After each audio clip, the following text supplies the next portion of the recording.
What's going on, chat? What's going on? We back with another one. Back with another. I know I had to do another Tupac, man. Everybody want me to do another Tupac, man. I gotta be careful this time. I don't know. YouTube has been trying to block me for these couple days, though. When I try to do my little live reaction stuff, let me hit me with copyrights, all type of shit. Age, to my age. Matter of fact, that's what I need to do before I start the stream. Make sure it's that shit. So I didn't understand that shit. My shit's not made for kids, and I had the shit on here, but they still got me for that shit on one of my videos. Like, I still don't understand that shit. But yeah, they been trying to block me, so I think this is the last video I'm gonna do. Last live I'm gonna do. Looking at other people's shit. I'm just gonna start talking and shit. We just chat that way.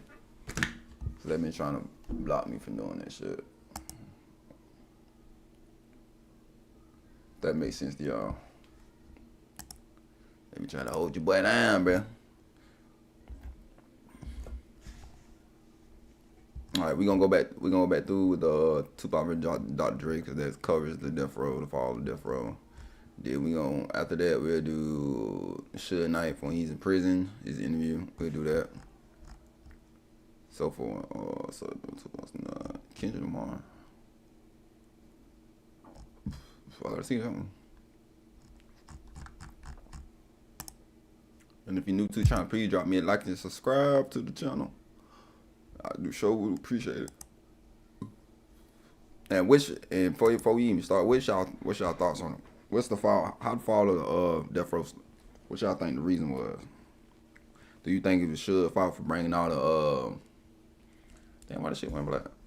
For bringing all the gang members over to Death Row, or do you think Dr. Dre wasn't focused, or like a lot of people think Tupac was the cause? I really want to know what y'all think.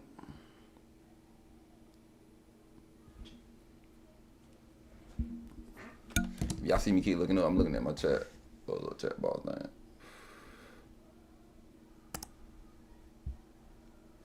Alright, look, go ahead and get started.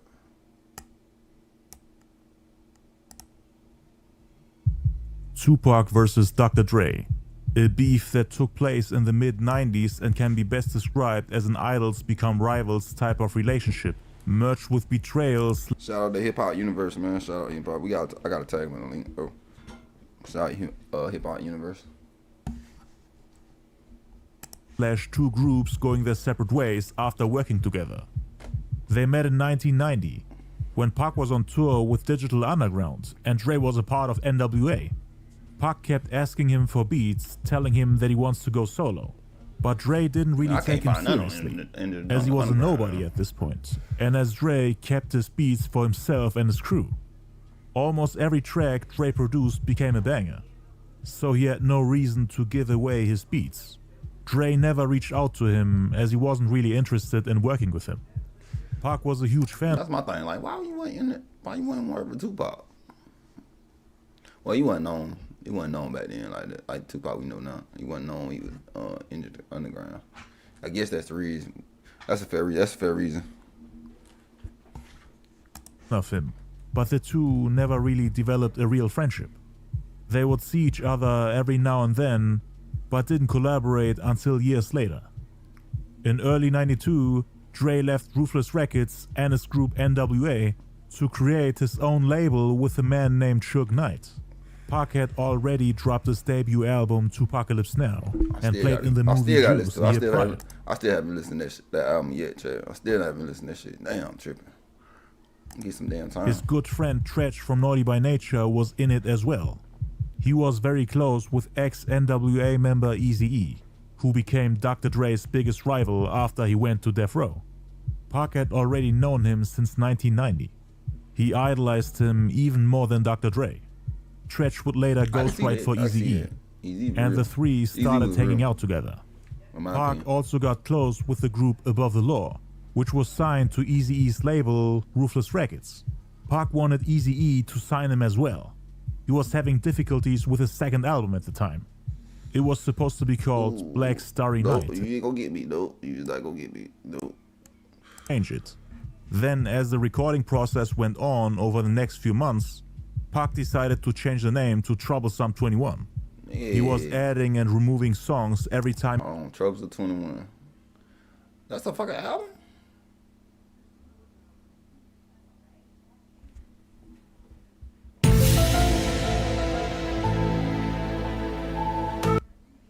That's an album? Hold on. I know you lying. God damn. Tupac. Troublesome. See, I only got 96. 96 keep popping up. What, 21? He might never drop it. Nope, I don't see it. It ain't on Apple Music. For sure, for sure. Okay. Well, yeah, on the intro, strictly for my ends, streets are Death Row. That's crazy right there, number 3. Streets are for Death Row. Damn, that's crazy. That's crazy right there. I get around, holler if you hear me. Don't call me. Position, cook niggas too. What's going on? Still don't give a. I want it if heaven. Gotta ghetto. Ooh, that's my shit right there. Troublesome. You love it. Oh, keep your head up was 15. Is that Brenda Got a Baby? I can't see you on number 16. Keep your head up. Okay. Hold on, we can see right here. What's going on? Cook into. Okay. He went to the studio. The tracklist of the final version of the Troublesome 21 album was entirely different from the actual sophomore album that came out, because Troublesome 21 was scrapped by Time Warner due to the outcry in the media over the lyrical content. Pac was really having difficulties with his career at the time. The censorship was one of the reasons why he tried to find a new label. He had a problem with Interscope telling him what to say and what not to say in his lyrics. He thought there was no censorship on labels like Ruthless Records and Death Row. That's why he tried to reach out to them, especially to Eazy-E's label Ruthless Records. He thought that was the best option at the time, cause he was already cool with Above the Law and Eazy-E, who again were the enemies of Dre and Death Row Records. Eazy-E album, bro. Pac more or less tried to prove Eazy-E his loyalty and convince him that he'll be a great addition to the label. He did a song with Above the Law called Call It What You Want. They also did a music video together in which Eazy-E was featured. Oh, damn. Oh, shit. That wasn't the first time Eazy appeared in a music video with Tupac. In 1990... Is that a fucking song? I'm going back. I'm trying to get all the songs. I'm not even gonna lie to y'all. Tupac. I'm gonna see if they got an official song together. Easy. Cause I never heard him on the song before. Nope.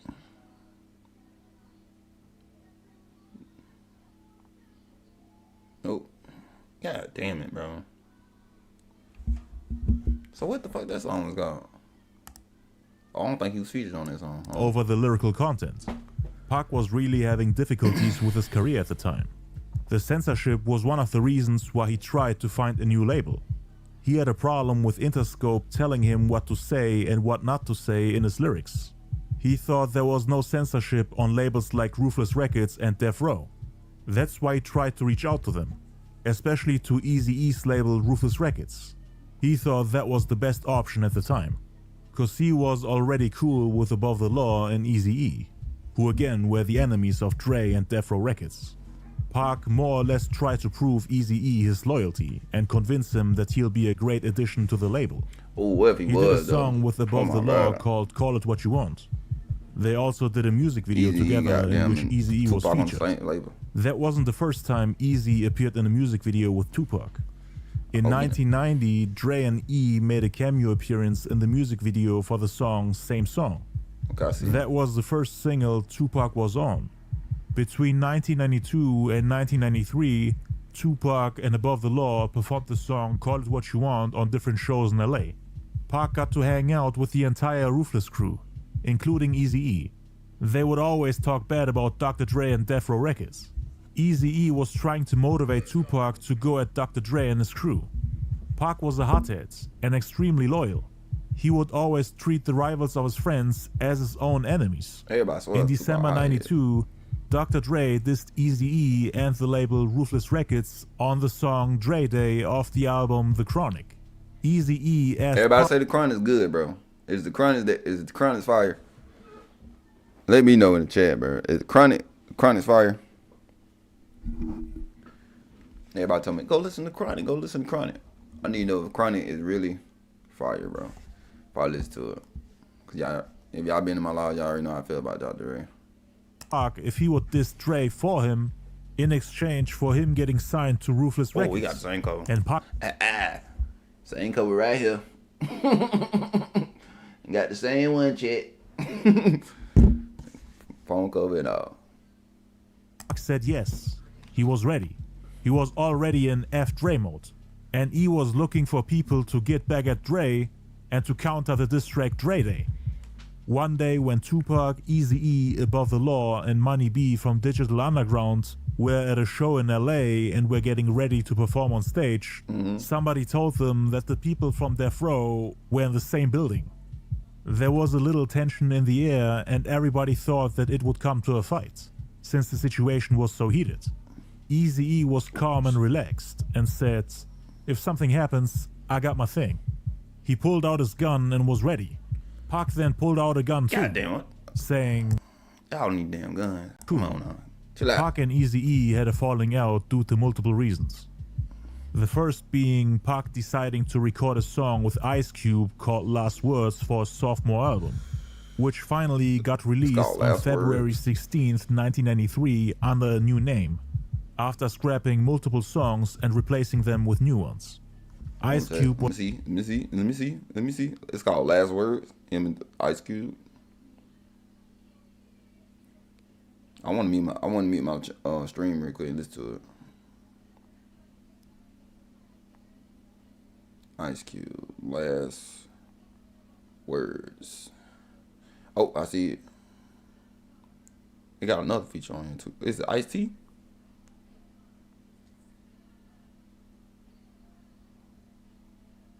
Come on, I can't see the other picture. There you go, I'm gonna show it. I see it.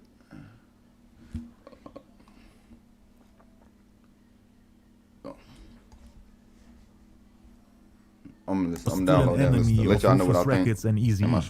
Not only did he destroy NWA with his diss track No Vaseline, but E's homies from Above the Law had a fist fight with Cube and his crew, the Lynch Mob, in 1991. Who won? Eazy-E was actually working on a diss EP aimed at Cube, similar to the one he made for Dre, which is called It's On Dr. Dre 187 Killer. It came out on October 19th, 1993, and Cube was supposed to get dissed on a separate EP. Cube later even agreed to do an entire album called Helter Skelter with Dr. Dre, dissing Eazy-E. So yeah, E was disappointed by Pac doing a song with him. And the second reason why E didn't really want to mess with Pac anymore was because he was starting to get too close with the people from Death Row. And again, Dre and Eazy were enemies.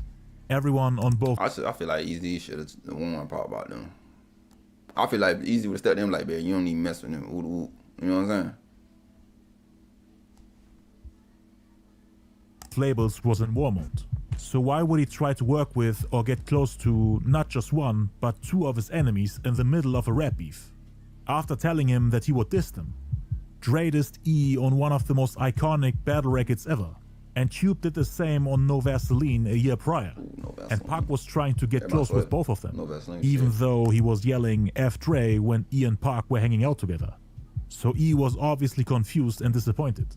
Pac just wanted to take his career to the next level. He felt like Interscope was holding him back, so he tried to reach out and get close to all the giants in the industry. He tried to take every opportunity that came his way to finally blow up. He didn't even think that Eazy-E would take offense to it. Pac got close with Death Row around the time he started working on his third album, which was in 1993. He first met Snoop Dogg on July 21st, 1993, at the premiere for the movie Poetic Justice, which he played in a year prior. Turns out that the people from Death Row already had him on their radar at the time. Pac then started to hang out with Snoop Dogg. and then got introduced to the label boss Suge Knight, who offered him a record deal. They wanted to make a deal with Interscope and get all the music they recorded for Pac's third album and put it out on the label Death Row. Like mentioned earlier, Interscope was already causing trouble and refusing to put out Pac's music the way he wanted it to be, mainly because of his lyrical content, which they thought was too violent and controversial. Okay, that's one reason. Put it out for his content. I want to know the other reason. What's the other reason then, bro? Cause like they been trying to sabotage my boy. Especially his songs about crooked cops. They tried to censor him. Pac always wanted to be on Ruthless, but they weren't really making much of an effort to get him on their label. Eazy-E at the time had linked up with the rappers BG Knockout and Gangsta Rap, so he didn't need a guy like Pac anymore to go at Dre. Gangsta Rap and BG Knockout were taking care of that, so Ruthless Records wasn't really interested anymore. With Death Row, it was the other way around. They were the ones that reached out to Pac and offered him a record deal. And I don't even picture myself to be like Dre or whatever. Hell no, Tupac. Hell no, Tupac. Dude, got guns and shit. Hell no. Don't get me today. They got me yesterday and yesterday before that. Hell no, not today. Signed to Death Row was because of the disagreements he had with Dr. Dre, Snoop Dogg and the Dogg Pound back in autumn '93. Pac had just finished recording his third album, which he called Thug Style, or Thug for Life. This was before he decided to put out a group project called Thug Life. A lot of the songs on the unreleased album Thug Style came out posthumously in 1997 on the album Are You Still Down, Remember Me, which is a double album containing some of the unreleased songs he originally intended for his second album, Black Starry Nights, and also his third album, Thug Style. Two projects that got scrapped and replaced by other albums. The album Thug Style was I hate when they say get scrapped. Like, what you mean scrapped? Like, he just delete the whole song? Oh, he just still got it's still uploaded. We need to put them out. Only scheduled for an early '94 release. He had songs on there like Thug Style, Thug for Life, Is It Cool to F, and Time to Get My Drink On. Pac had handed in the final version of the project to Interscope, so that they can make copies of it and sell it in early '94. Somebody from Interscope then, for whatever reason, gave copies of the Thug Style album to Dr. Dre, Suge, Snoop and the Dogg Pound. Like mentioned earlier, there were plans of them signing Tupac to their label, so that might have been one of the reasons why they got copies in advance, more than half a year before the official release. Because this incident happened late summer, early autumn '93, when they were still working on Snoop's debut album, which ended up being Doggy Style. Doggy Style and Thug Style. Now who copied whom?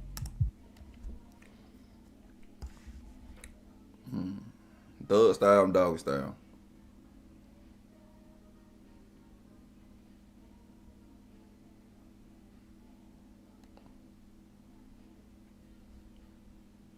Snoop is always on top of things. The singer Natasha Walker did the background vocals on Tupac's song Is It Cool to F, which again was on the Thug Style album. And she confirmed that Snoop and the people from Death Row were biting Tupac. She walked in on Corrupt and Daz Dillinger of the group The Dogg Pound, which was signed to Death Row at the time, while they were listening to Tupac's upcoming album Thug Style. They had a copy of that album and were studying it, without Pac knowing about it. Listening to it during the recording sessions of Snoop Dogg's Doggy Style album, with Dre in the studio stealing ideas. Cause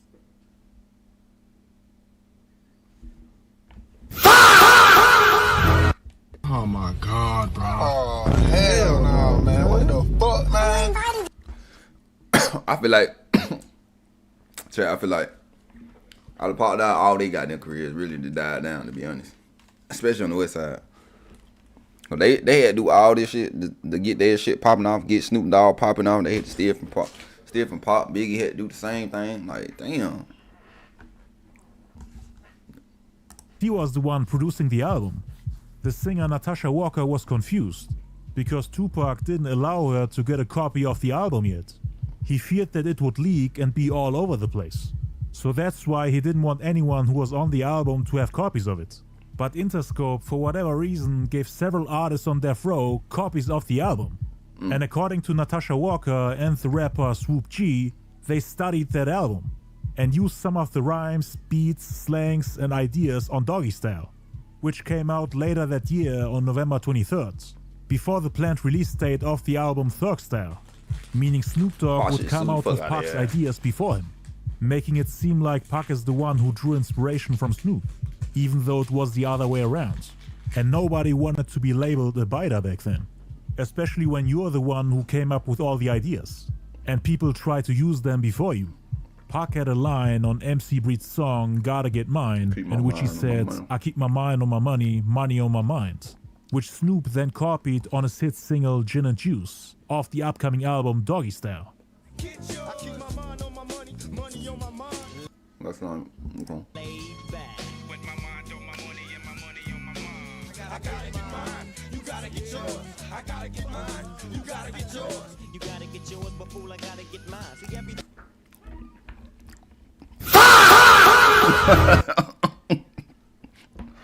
God damn, bro. And I like damn that Snoop Dogg song. I like Gin and Juice. That crazy. The world didn't even know about this shit. We had lyrics back then.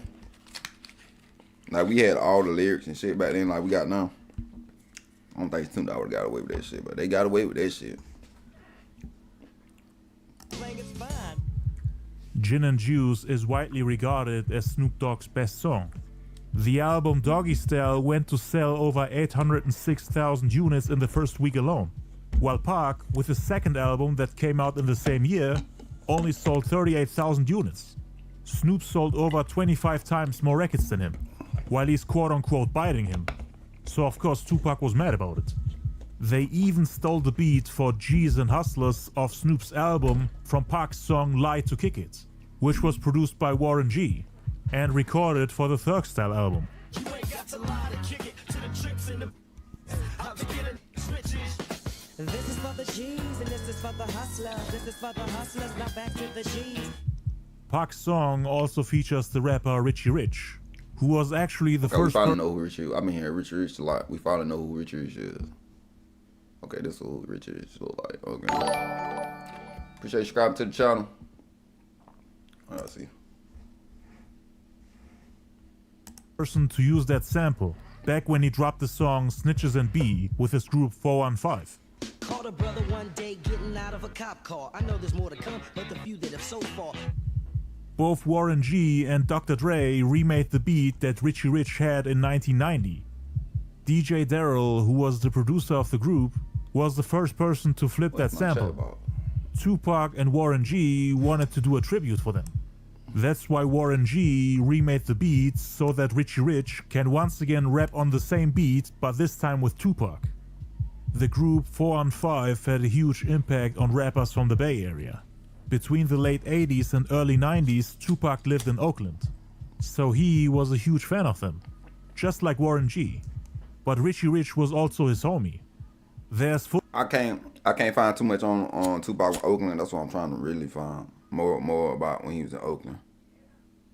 I just see people like interviewing and shit. Like I want to see like I want to know more shit about Tupac when he was in Oakland, cause everybody from Oakland said they mess with Tupac heavy. footage of them together in the studio. This was before Dr. Dre copied that beat.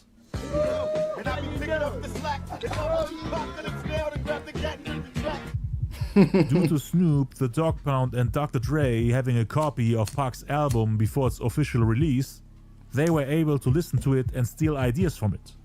Dr. Dre stole his stepbrother Warren G's beats by Like, my thing is like Tupac, you know they did that shit. Like you know they stole your shit. Why the fuck you still join their ass, bro? Like, bro, I know why you had joined when you went in jail, but like, you know what I'm saying? I wouldn't did nothing else for it. Well, he needs some money, I guess. I don't know. the sample the same way he did, but without telling them anything about it. Pac at this point was still trying to work out a deal with Death Row, but all eyes were on Snoop. He was the main priority on the label. So in 1993, they soaked up everything Pac had to offer at that time and gave it to Snoop, which of course infuriated him and made Pac not want to join Death Row anymore. Pac felt like everybody was stealing his ideas. Not only Dre and the people from Death Row, Biggie. but also the people on Bad Boy. Puffy somehow got his hands on the album as well. And they heard Oh yeah, they were Tupac trying to sabotage. They were trying to sabotage Tupac. I don't know. In scope. What the fuck y'all niggas doing, bro? Like, bro, like, I'm still trying to understand this shit, like, because he said at the police, y'all giving out his albums and shit. Damn, that's crazy. I'm motherfucker Ruthless in the 90s, bro. He probably should went independent, bro. Like, word. Well, I don't think you put on back in independent back in the day like that. You really had to need them damn labels, I think. Tupac's Time to Get My Drink On, which they used for Biggie's Ready to Die album. It came out a year later on September 13th, 1994. Chucky Thompson and Puff Daddy used the same sample from the Isley Brothers for Biggie's hit record Big Papa, during a time when Pac was having difficulties with Death Row. I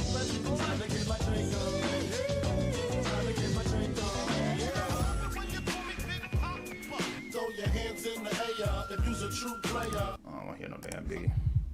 I will cover Tupac's beef with Biggie in the next video, so stay tuned. Pac didn't want to sound like Snoop or Biggie, so he decided to scrap the whole album and start from scratch. Nah, I'm a fan, brother. Most of the songs on there I wish I didn't get knew, released like, until personally. after his death. For him, it felt like Death Row was trying to exploit and bully him, because every time he had an idea, the people from Death Row were looking at him like a pack of hungry wolves that are ready to bite and rip off everything they can without Pac being able to do anything about it. So he felt betrayed and was fuming when Natasha Walker told him about it. He couldn't believe it. Snoop and the people from Death Row didn't necessarily have bad intentions. They just loved Pac's music and his style overall. But Snoop, just like Biggie and everyone Yeah, no, they else, were biting like wanted to motherfuckers. put out the best music possible and make sure that he'll blow up. Instead of dropping a half-assed album that people quickly forget about due to strong competition on the East Coast, the people from Death Row wanted to put everything the West Coast had to offer at that time Somebody into said one DDD. album, by spying on other West Coast artists to improve their music. They wanted the West Coast to take over and leave the East Coast behind, even though New York is the mecca of hip-hop. The objective was to leave a mark on the world and to shake up the game with every album, so that everybody remembers. So do everybody blame? My question is, y'all, do y'all think the West Side fucked up hip hop? Like when West Side start bringing that gangster shit to hip hop and shit, like real gangster shit too. Y'all think they messed up hip hop with it? The names Dr. Dre, Snoop Doggy Dogg, and the Dogg Pound. They wanted to replace their rivals, Ruthless Records, as the face of West Coast hip hop. And for that, they needed to drop more classic albums like The Chronic. They wanted to prove to Eazy-E that they're better off without him, by selling more on Death Row than on Ruthless Records. So that's why they were spying on Pac, who was just about to blow up, to use some of his momentum for themselves so that they're the biggest thing in hip-hop. Pac scrapped the entire Thug Style album and decided to work on the Thug Life Group album instead. But he didn't want to release it on Death Row, as he felt like they were just trying to waste his time by making empty promises and screwing him over. Yeah. Not because they wanted to harm him, but they were only thinking about themselves. They were actually trying to be cool with Pac, the whole time. Wanted to get even by featuring him on soundtracks and helping him financially. But Pac was annoyed by them, and thought that he'll just continue doing his own thing, without Dr. Dre and Death Row. He actually thought of working things out with Eazy-E, and getting him to sign the group Thug Life to Ruthless Records. In late '93, Eazy-E signed the group Bone Thugs and Harmony, since him and his manager Jerry Heller thought that it would turn out to be a highly lucrative deal.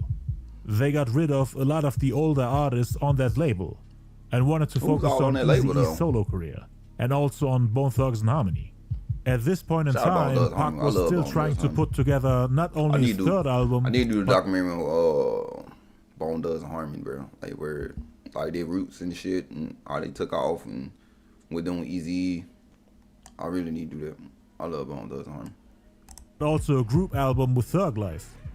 Like mentioned earlier, they created multiple versions between 1993 and 1994, which either got rejected by Interscope or scrapped by Tupac himself.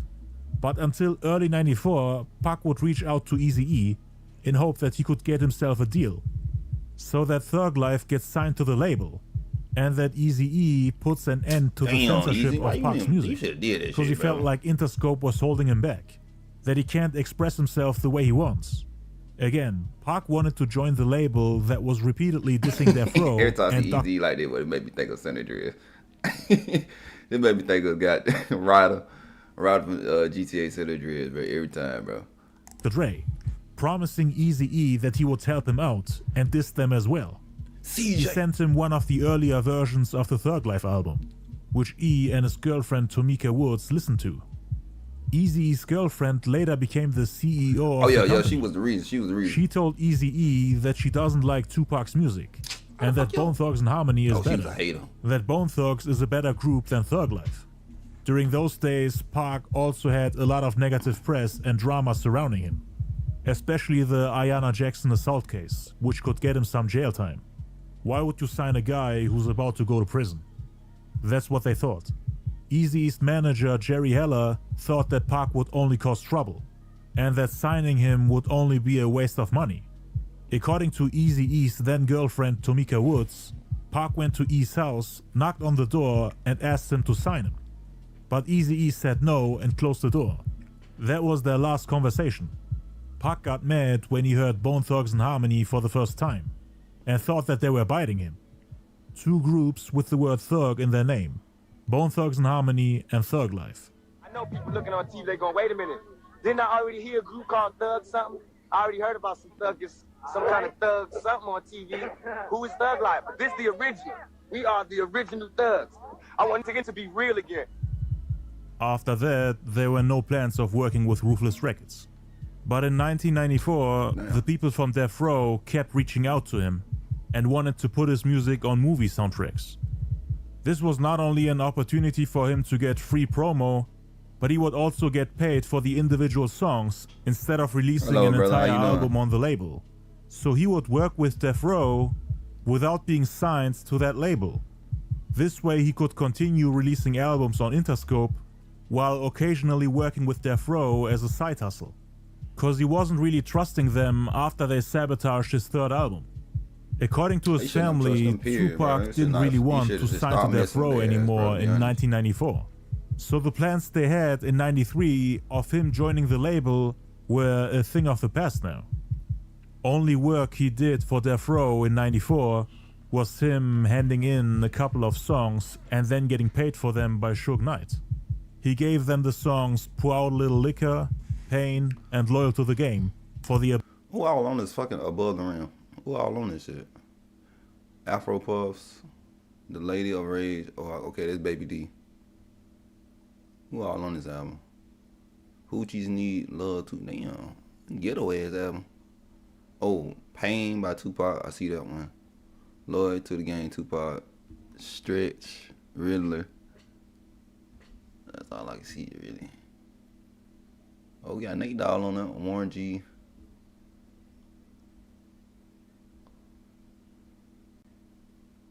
Big Pimpin', the Dog Pound Gangsters. I can't read the rest. Above the Rim soundtrack, which was released on March 22nd, 1994. 7 days prior to the release of the soundtrack, meaning on March 15th, Pac went to the Above the Rim release party and met Dre, Snoop, the Dogg Pound, the Lady of Rage. Let me see something, chat. I gotta see something real quick.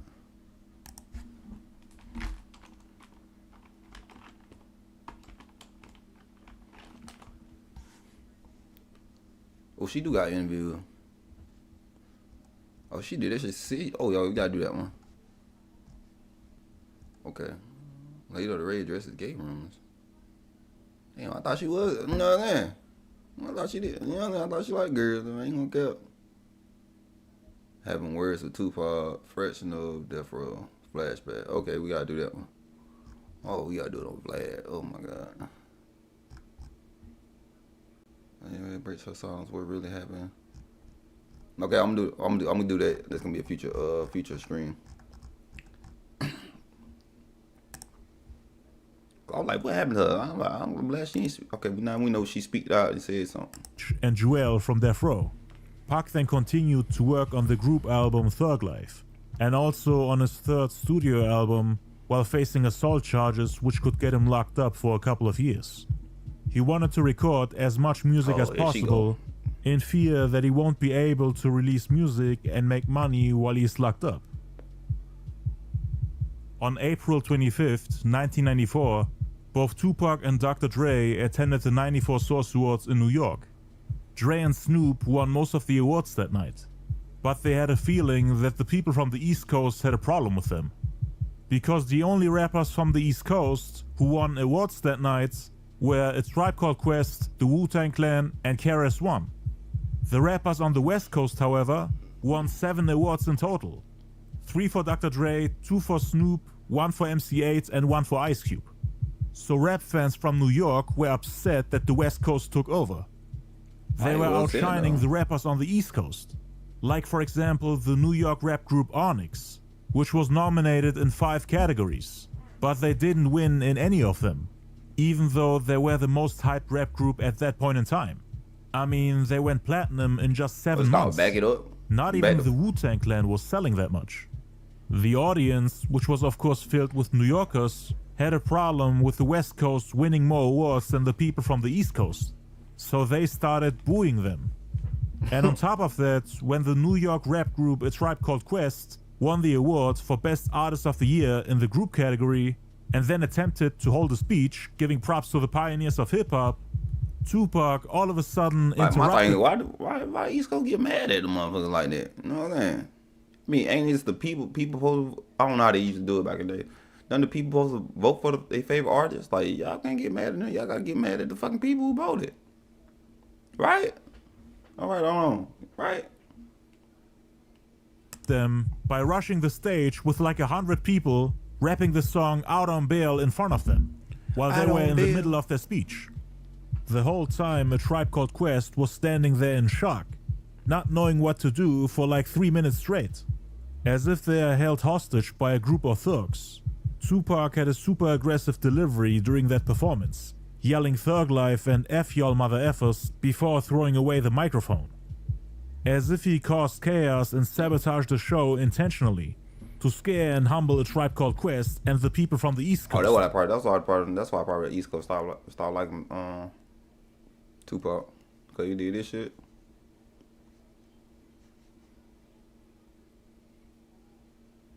Showing them that he doesn't respect them. Q-Tip supposedly cried when that happened. Cried? But Pac didn't do it on purpose. His music started playing, so he got on stage thinking it's time to perform. There was a heated back and forth behind the scenes between rappers from the East Coast and from the West Coast.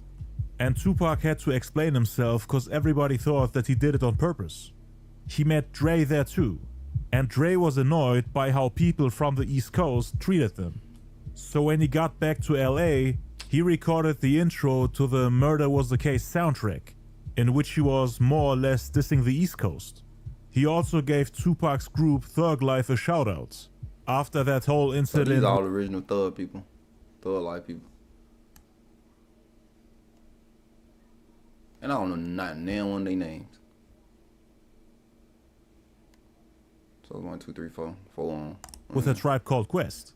Death Row still wanted to sign him. Yo, what's up? This is Dr. Dre. And before we get into this album, there's a few things I gotta say. Now, I just got a tape of the 1994 Source Music Awards. How you doing, Paulo? How you doing? That wasn't there or didn't hear about it, a lot of niggas from the East Coast was talking ish about where hip hop started. I hope I said your name right. And all this ish. First of all, I'd like to thank and dedicate this to DJ Kool Herc for starting hip hop, which a lot of motherfuckers out there and the rest of the other side of the world aware but don't know about. So I definitely want to dedicate that to him, African Bambaataa, and all the crews that started hip hop. I don't know what's happening with all this. I try, man. It's like this. All this bullshit. Y'all shit is dope. Y'all shit is dope. Don't deny it. It's just like selling cocaine. Now check this out. If you ain't down with Death Row, the Dog Pound, Thug Life, the motherfucking Lynch Mob, the West Coast, my niggas down south, or anybody trying to keep hip-hop music alive. Yo, motherfucker! Yeah, bro! Yo, bam! That Thug Life and untold, yeah, Thug Life in this mother... The intro got scratched from the soundtrack and Pac didn't get to hear it. Then in July '94, Pac got into a disagreement with Dre's homie Ice Cube, with whom he was working on an album together called Helter Skelter. Years after the two went their separate ways when NWA disbanded. I covered Pac's beef with Cube in my beef analysis video, which I recommend you checking out. It explains why Pac lost respect for all his idols from NWA. Cube sabotaged a song he was working on called Dear Mama in July '94, at a time when Pac didn't really know what to do with his third album. He wasn't sure which direction to take, after scrapping earlier versions of the album. He was evolving so fast as an artist that every album he worked on sounded different compared to the previous one. His music was a reflection of his life, and he went through many ups and downs in a very short amount of time. That's why every album follows a different theme. Thug Style was supposed to be his third album. After scrapping and redoing the project, it sounded nothing like what he had originally envisioned for the follow-up of his sophomore album. His music became a lot more serious, and most of those old tracks didn't match the overall theme and sound of the new ones, with songs like Dear Mama, So Many Tears, Me Against the World, Lord Knows, and If I Die Tonight. They don't sound like... This song he just named Fire, Fire, Fire, Fire, Fire. Anything from the Thug Style album, so he couldn't use any of those songs, or else the album would be all over the place. His music became more poetic and meaningful. People like Dre and Snoop were part of the reason why Pac had to constantly reinvent himself, in order to not sound like a biter or an unoriginal copycat. He wanted to make sure that he dropped something fresh, original, in a way, and unique. I think in a way, I'm glad. In a way, it's fucked up how they trying to copy his ass, but in a way, I'm glad they did, because we even got the hits we got now. Like the songs we got so powerful now. Like So Many Tears, all that. You know what I'm saying? Death Row being able to copy it. So he made a personal and introspective album that revolves around the problems he's facing right now. He had a lot on his mind back then. The Ayanna Jackson assault case, gangsters like Haitian Jack threatening him, the problems he had with the police, him thinking that people will come to kill him. That's why his music became so serious. He changed the track list, the concepts, the themes, and even the name of the album, again and again, not knowing what to do, cause it obviously had to be better than the one he scrapped. He went from Thug Style to Thug for Life, to Street Fame, to Troublesome, to Stay True, to Are You Still Down, to Me Versus the World, and then finally to Me Against the World. Pac's style and sound was changing drastically from the original Thug Style album to the Me Against the World project. Cause this could have been his last album, depending on the outcome of the assault case. And Pac still had a lot of things that he wanted to say, at a time when he felt that the whole world was against him. In August '94, he then recorded the song Life's So Hard, thought of adding it to the Thug Life album, which was supposed to drop a month later. The beat was originally done by his best friend Big Stretch from the Live Squad, but then the people from Death Row once again got their hands on Pac's unreleased music without him knowing. Snoop and the rapper Swoop G listened to the original version of the song Life's So Hard in Snoop's Chevy Suburban, and they loved it. According to Swoop G, they always studied Tupac style to use it for their own music, and Pac really had a problem with that. Like mentioned earlier, Interscope always gave copies of Pac's unreleased music to the people from Death Row, without Pac knowing. Tupac actually started fights with the people from Interscope because of that, and they always told him that they didn't leak his music. So either they were lying, or Death Row had a spy at Interscope working for them. They then reached out to him again and convinced him to do a remix for the song Life's So Hard for the Murder Was a Case soundtrack. And Dre was listed as the executive producer of that album. According to the rapper Swoop G, Pac was in the studio with Snoop and the Dogg Pound when they made the remix for the song. They used the beat by Daz Dillinger from the Dogg Pound, which in my opinion ruined the whole vibe of the song. It was all over the place, but they thought it was the right move, since the production was originally handled by East Coast rap artist Big Stretch, so the song had an East Coast vibe to it. They wanted to do it Death Row style, with a West Coast sound. The East-West rivalry was a thing even back then, and the people on Death Row wanted their music to sound different from rappers on the East Coast. They always had outstanding, unique and trend-setting production that was very influential for the artists on the West Coast. So they wanted to add a funky West Coast twist to Life So Hard, but that song in particular was ruined in the process. They re-recorded the intro, outro and the verses.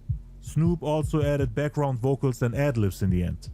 The song was originally supposed to be dark, sad, emotional, introspective, heartfelt and deep.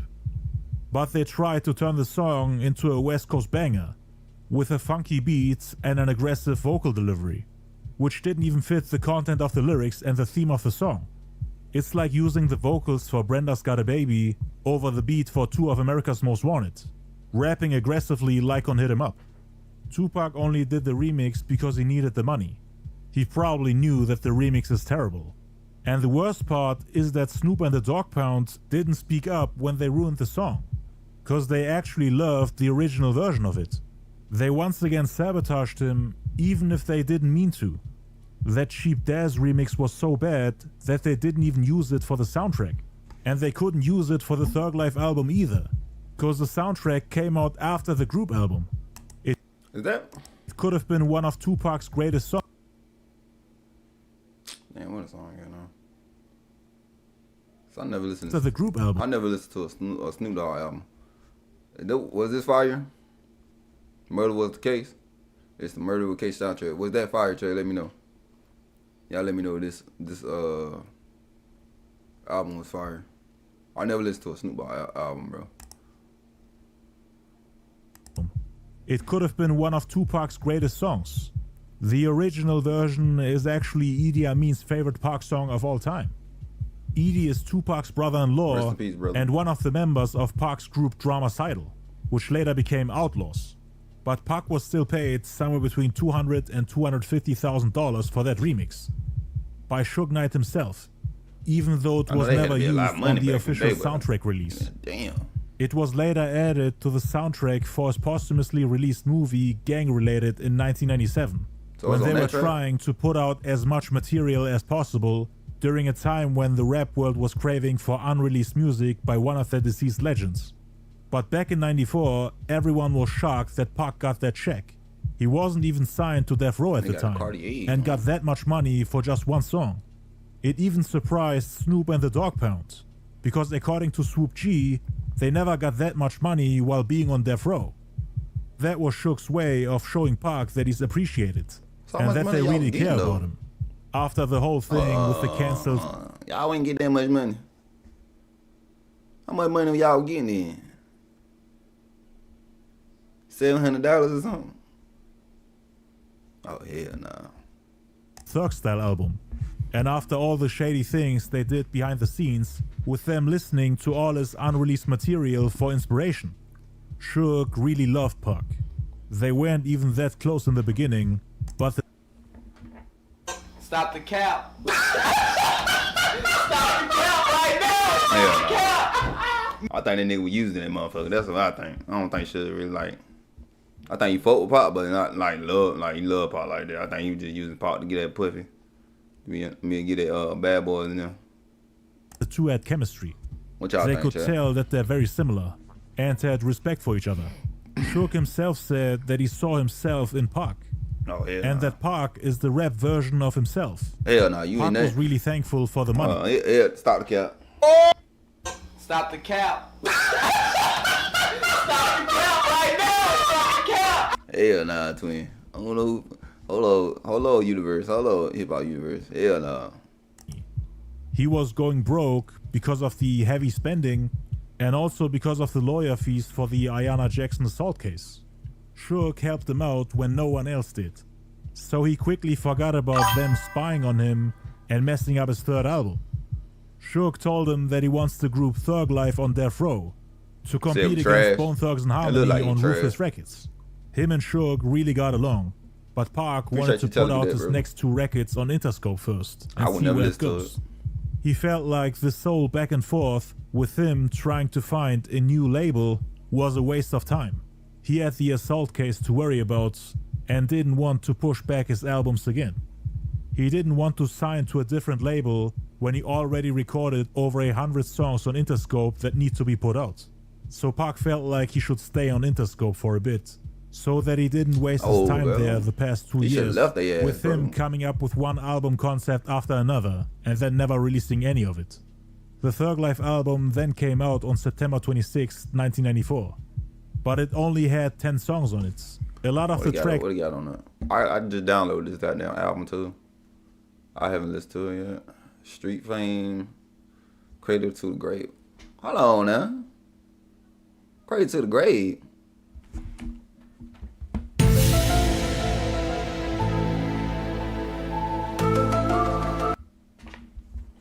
I know you motherfucking lying. Hold on, chat. I know you motherfucking lying. I know I ain't tripping. Go back. I might go to my Twitch. No, man, I ain't gonna use Twitch, man. I know I ain't lying.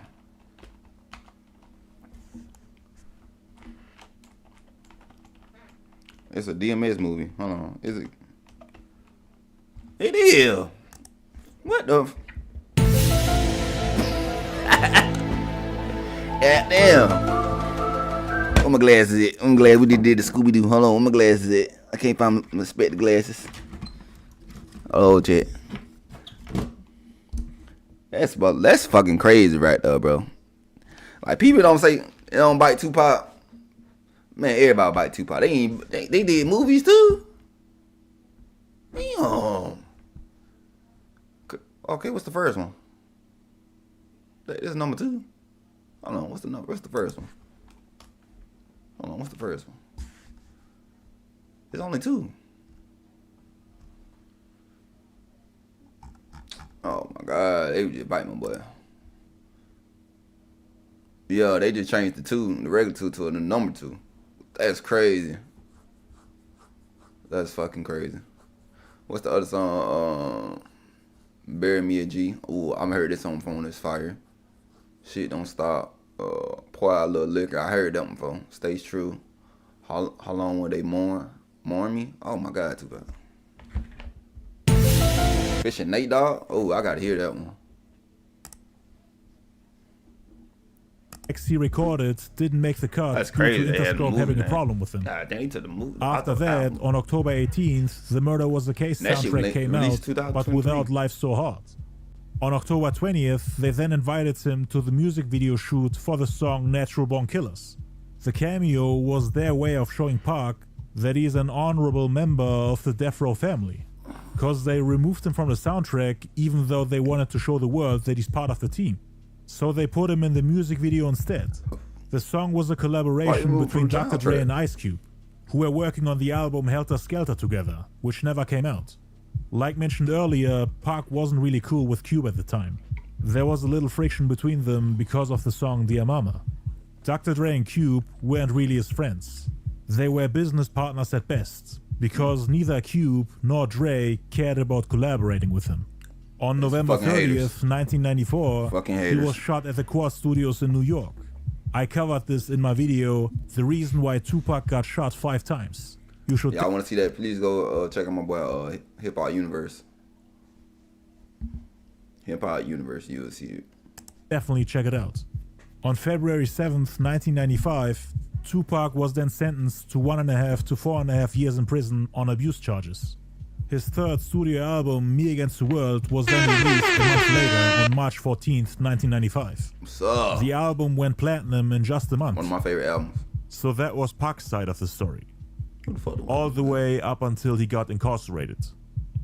In order to understand both sides and to find out why Dre ended up leaving Death Row shortly after Pac got signed to the label, we have to take a look at what happened behind the scenes between Dr. Dre and his partner Suge Knight. Dre was serving a 5-month jail sentence between 94 and 95 for drunken driving and probation violation. On January 27, 1991, he had physically assaulted MTV personality D. Bonds, and 7 months later, in August 91, he was placed on 2 years probation. Then in June 93, he pleaded no contest to battery charges stemming from an attack on a Woodland Hills man who... You right?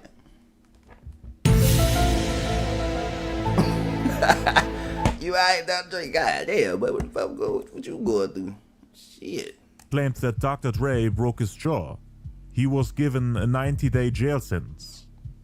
On January 10th, 1994, he was then arrested again after a high-speed chase through Beverly Hills in his 1987 white Ferrari for driving with twice the legal limit in California.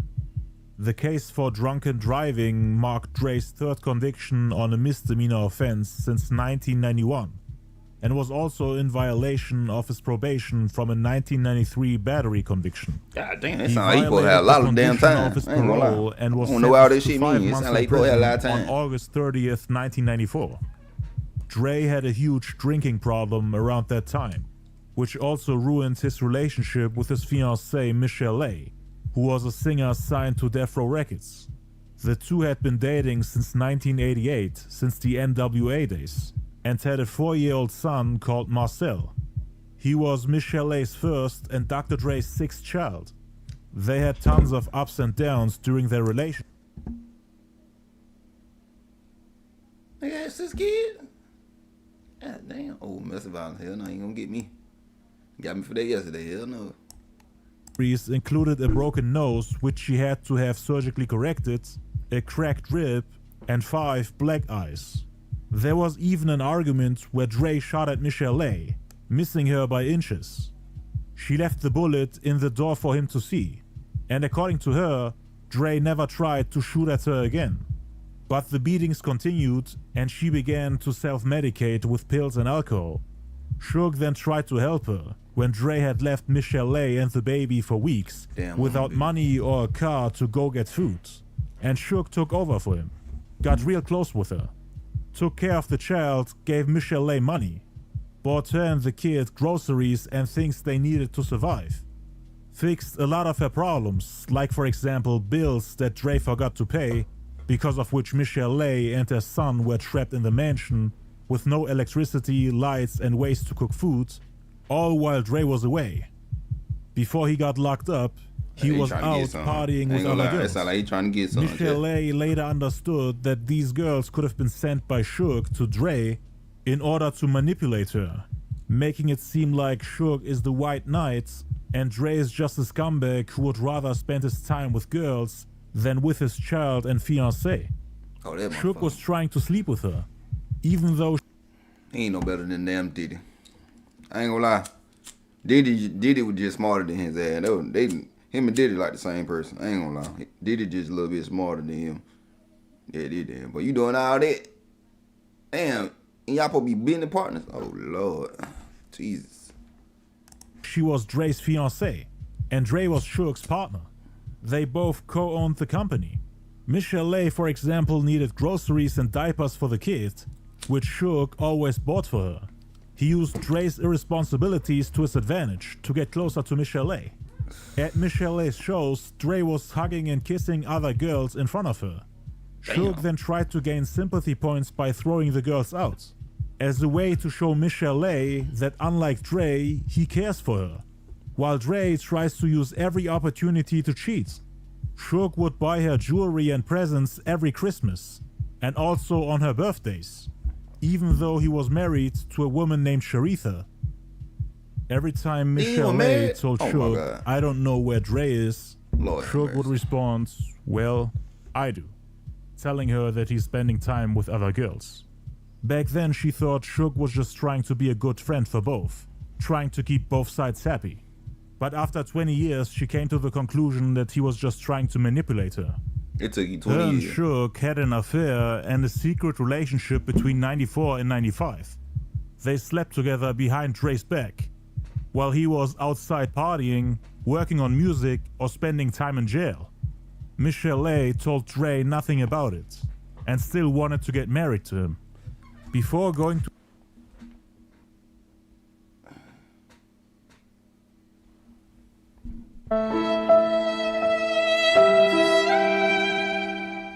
I don't want to get married. They were married like, I don't want to get married, bro.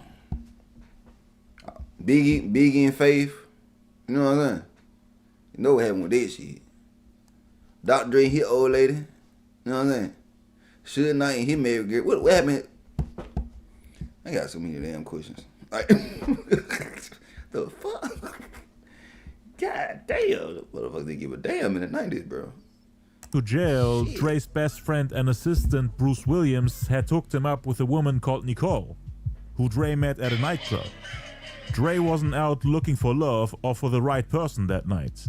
He just saw her and asked her for a number, with a cocky look on his face. Nicole said no, but Dre pursued and wanted to get to know her. With the help of his best friend Bruce Williams, he was able to send her romantic letters, and Nicole was later convinced to give him a chance. At the time, she was actually married to the basketball player Steel Threat, but she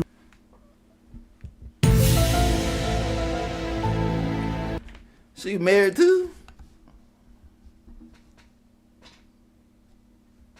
I ever get married, I gotta watch my motherfucking woman at this damn point. You know what I'm saying? I get married, I'm watching her ass like a hoe. I bet don't kill that motherfucker. And GTA, y'all, GTA, yeah, when I play GTA, you know what I'm saying? San Andreas, you know what I'm saying?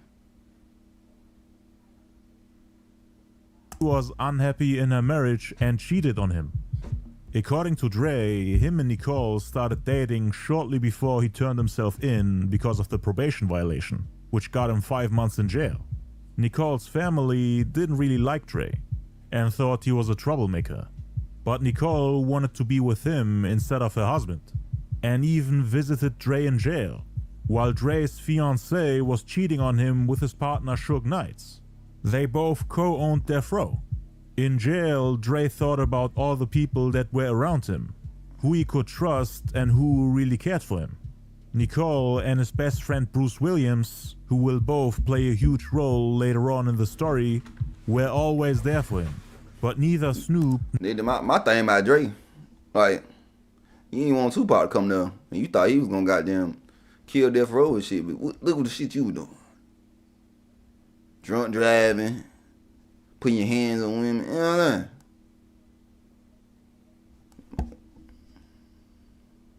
Nor the Dog Pound paid him a visit for 5 months straight until he came out in 1995.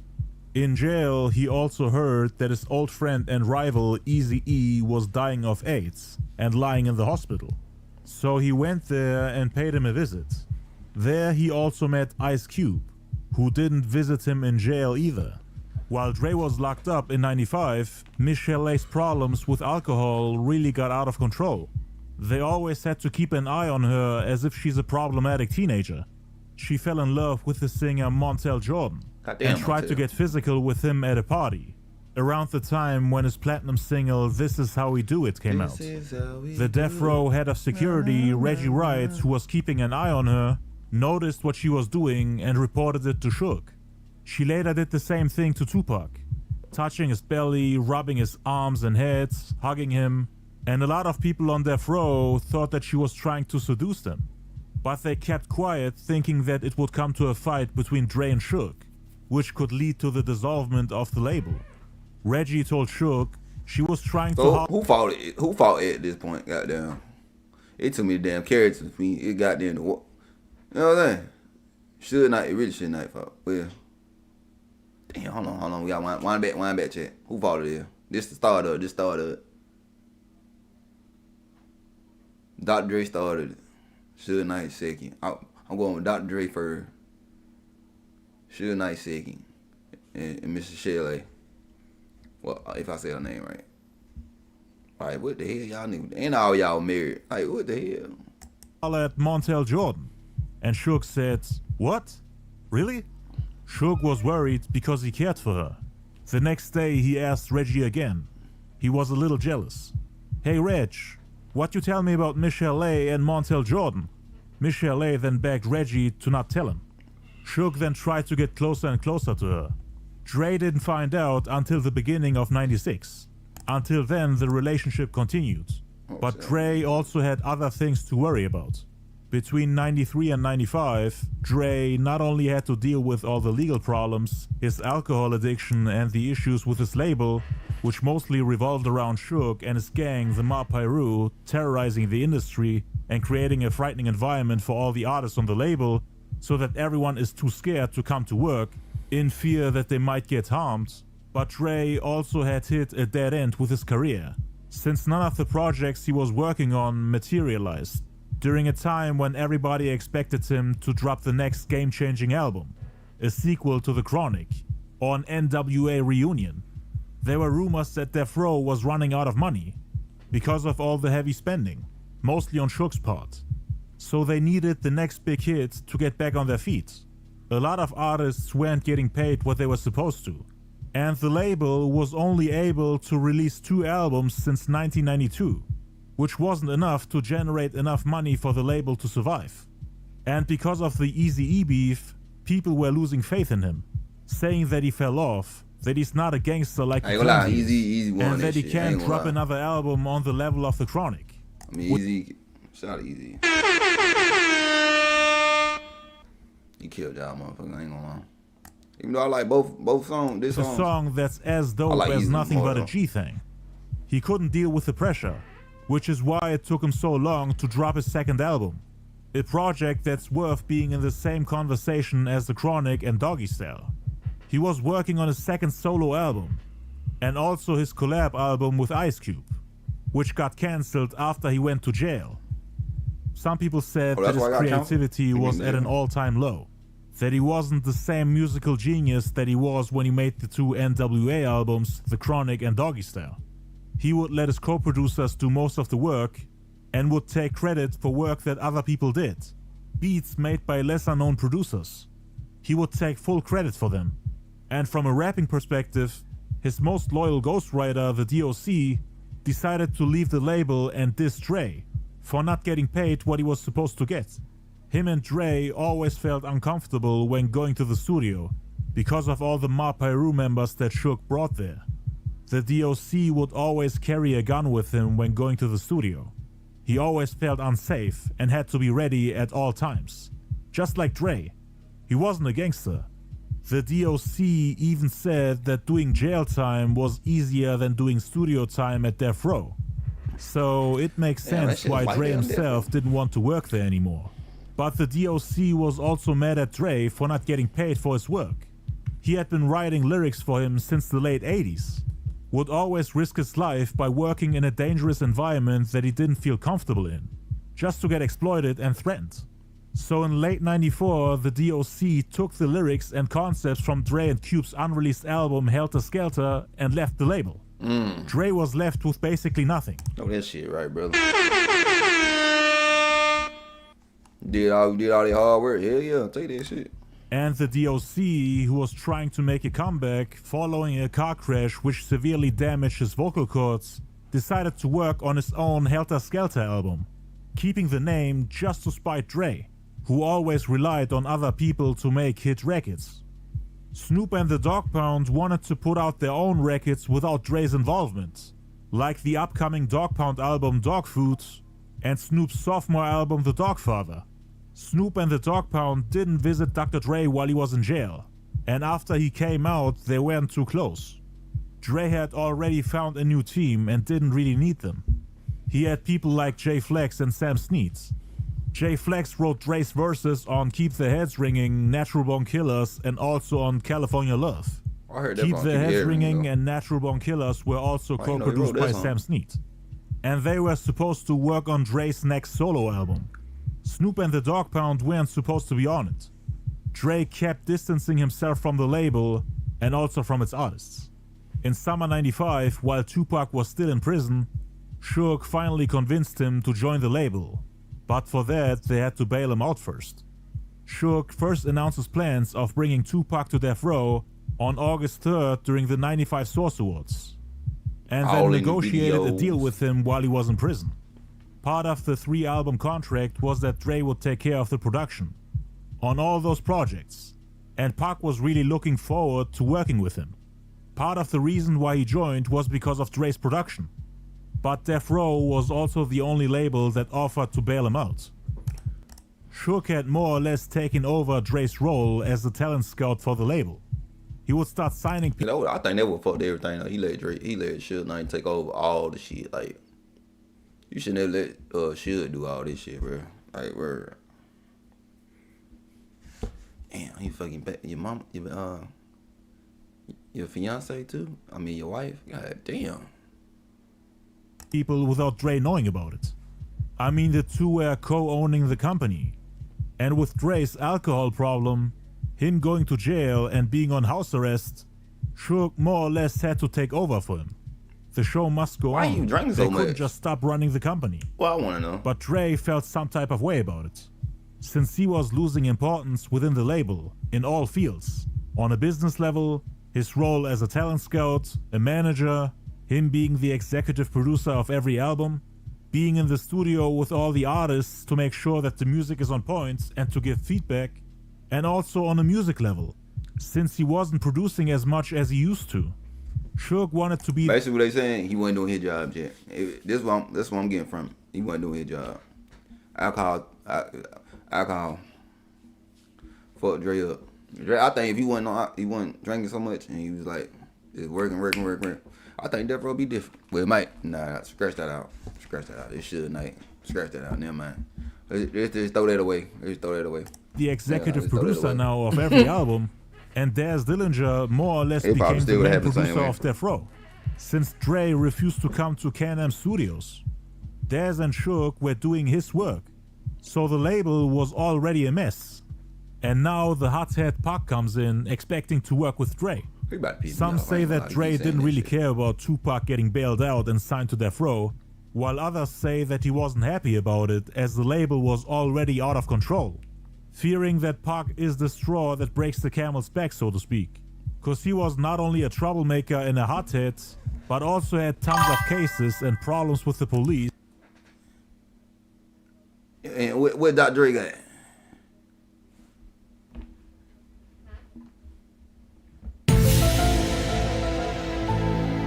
He had problem with police too.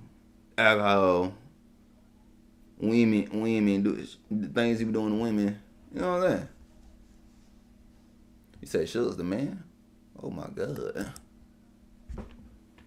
He said Suge's the man. They played Suge is the man. What makes you think he the man? You don't mind me asking? Or you just trolling? On top of everyone else's legal issues like Snoop's, for example, who still had to deal with the murder case. Dre himself was under house arrest because of the probation violation. He was afraid that Death Row would slowly start to fall apart due to the heavy gang presence, the security getting replaced with gang members and troublemakers, court cases mounting up, the heavy spending to maintain a lavish and luxurious lifestyle with parties every week, artists being too lazy to put out music so that the label can generate income to actually balance the expenses, and overall it just felt like the people weren't getting paid what they were supposed to. It wasn't a smart business. Suge was giving rappers pocket money and luxury cars, which were still property of Death Row Records, instead of giving them the millions of dollars they've made for the label. According to the singer He was like a real smart businessman. He wouldn't even try to sleep with, you know what I'm saying, with your partner wife and shit. Like, know that's gonna cause some problems and shit. And then this Dre was got making beats for everybody and shit. Like, I don't know. That's not a smart business move to me. Maybe, I don't know, maybe business people do that shit. I don't know. Maybe it's a regular thing. I don't know. Well, Suge was paying random women who agreed to sleep with him in exchange for him making them famous more money than the artists on the label. Damn. According to her, that's where most of the money went. In the beginning, Dre was the superstar of the group. Snoop and the Dogg Pound were nobodies, and everything revolved around him. Everyone had to follow his orders. I don't get down how much money I get. I ain't paying for nothing. You know what I'm saying? You know what I'm saying? Unless it's goddamn twins or something.